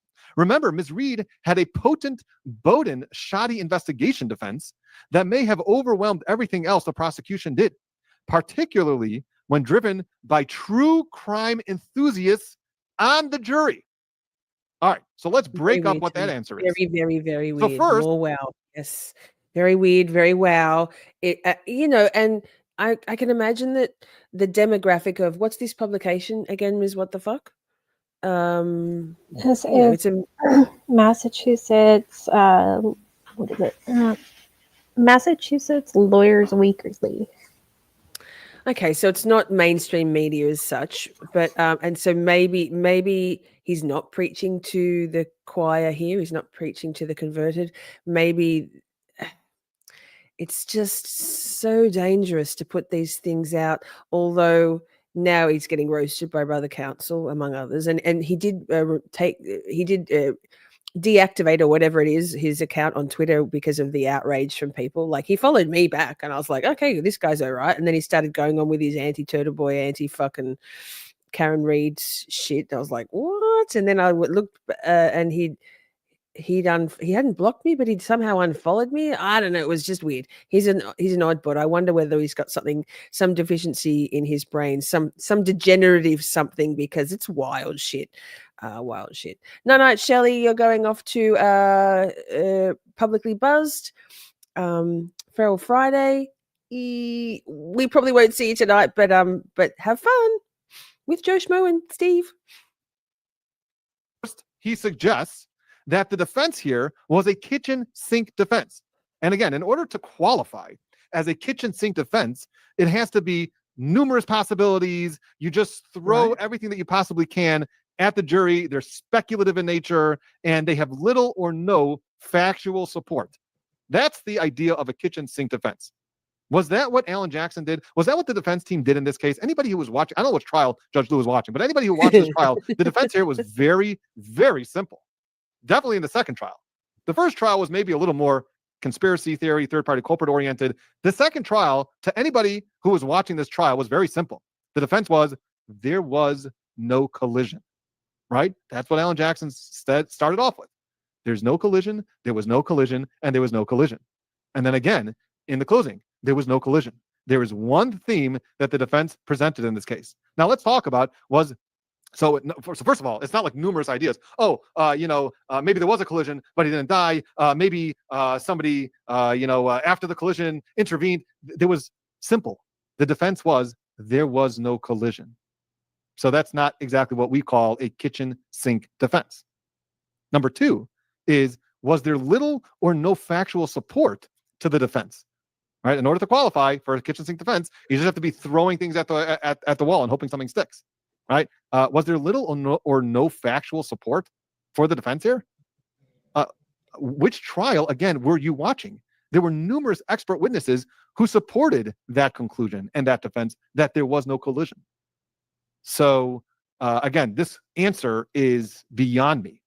I just don't understand this answer, and I'm not sure which trial Judge Lou was watching.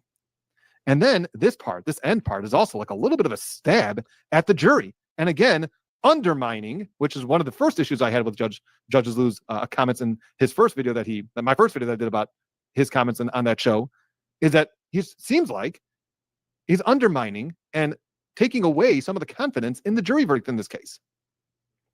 What does he say? Let's be cautious not to learn too much from this trial. We shouldn't learn too much from this trial. You know why? Because Ms. Reed had a potent, shoddy investigation defense that may have overwhelmed everything else the prosecution did. That doesn't sound like a kitchen sink defense either. Are you contradicting yourself now, sir? But anyway, let's move on. Particularly when driven by true crime enthusiasts on the jury? This is what it was driven by? The verdict was driven by true crime enthusiasts on the jury? Is that what you're alleging about the jurors? And that's why they came to the incorrect verdict, perhaps? Is that what you're saying? So again, taking another stab at the jury, which apparently is becoming commonplace now. And some judges and some, this is the only judge that I've ever seen. My thoughts entirely, some people online. Good point. I wonder, buddy, Hank, and I mean, if anyone, it could be a rabbit hole that someone could go down to see whether there's any connections there between the two. Hank Brennan or Brian Albert. Just also, some people who claim to be lawyers are also attacking the jurors in this case. Completely inappropriate. Let's move on. The defense obviously derived great benefit from prying into State Trooper Michael Proctor's devices. Will clients expect defense attorneys to do this in every case? How should lawyers manage that expectation and the costs and potential benefits of seeking that information? Okay, well, let's see, before I give you my answer, what Judge Lou's answer is. Yes, clients will expect this, and defense counsel should attempt to get into devices, including personal devices. Right? These were personal text messages between Michael Proctor and his friends and his buddies. So yes, defense attorneys should absolutely be attempting to get into these devices, and clients should expect this.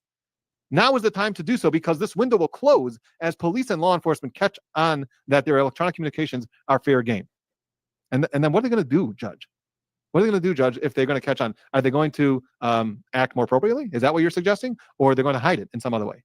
But regardless of that point, his first point is really just completely off. You know why? Because the communications in this case were discovered by the FBI. The FBI were the ones who were able to subpoena and get a hold of Michael Proctor's private cell phone and his private text communications. If you think that 7th of July, criminal...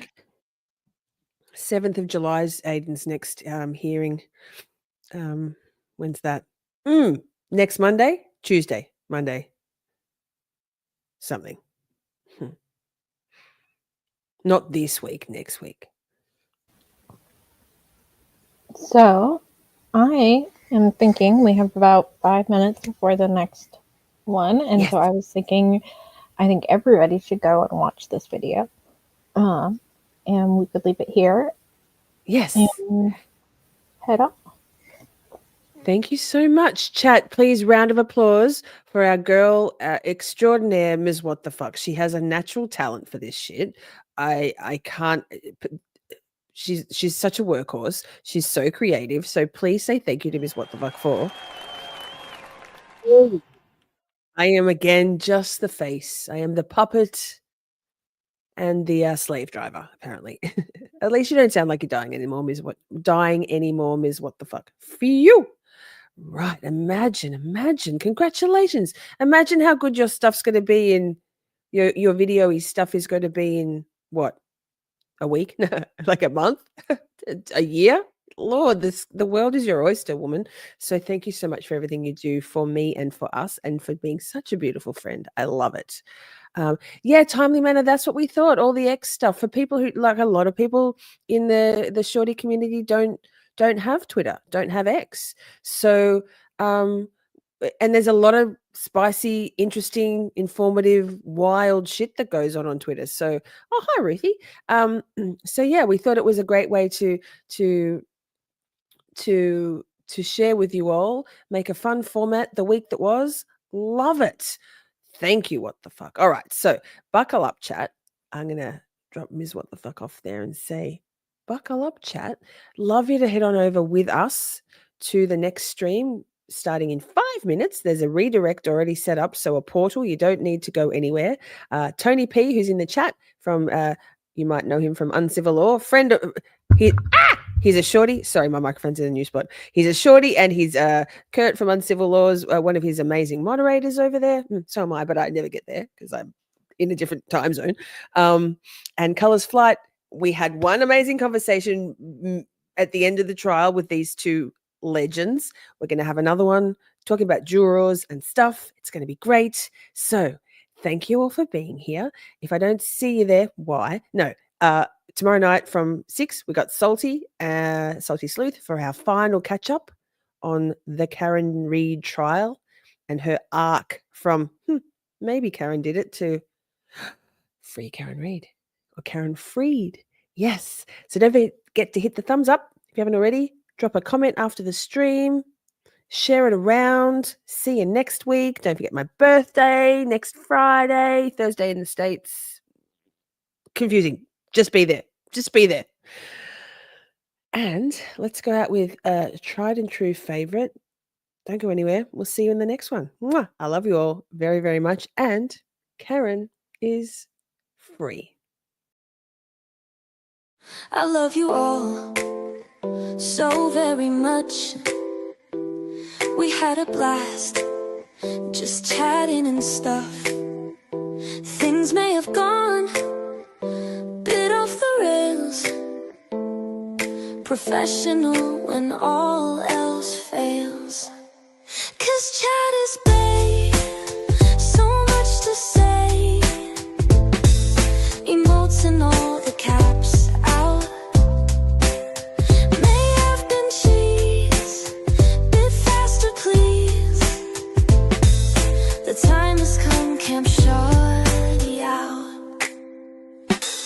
We're skating through all the tough things, learning about this and that, defense motions, prosecution, and narcissistic twats. 'Cause chat is babe, so much to say. Emotes and all the all caps out. May have been cheese, bit faster please. The time has come, Camp Shorty out. Community, just you and me. Occasionally, Buster and Poppy. It's a whole thing, Miss Shorty swing. Together we make each other happy.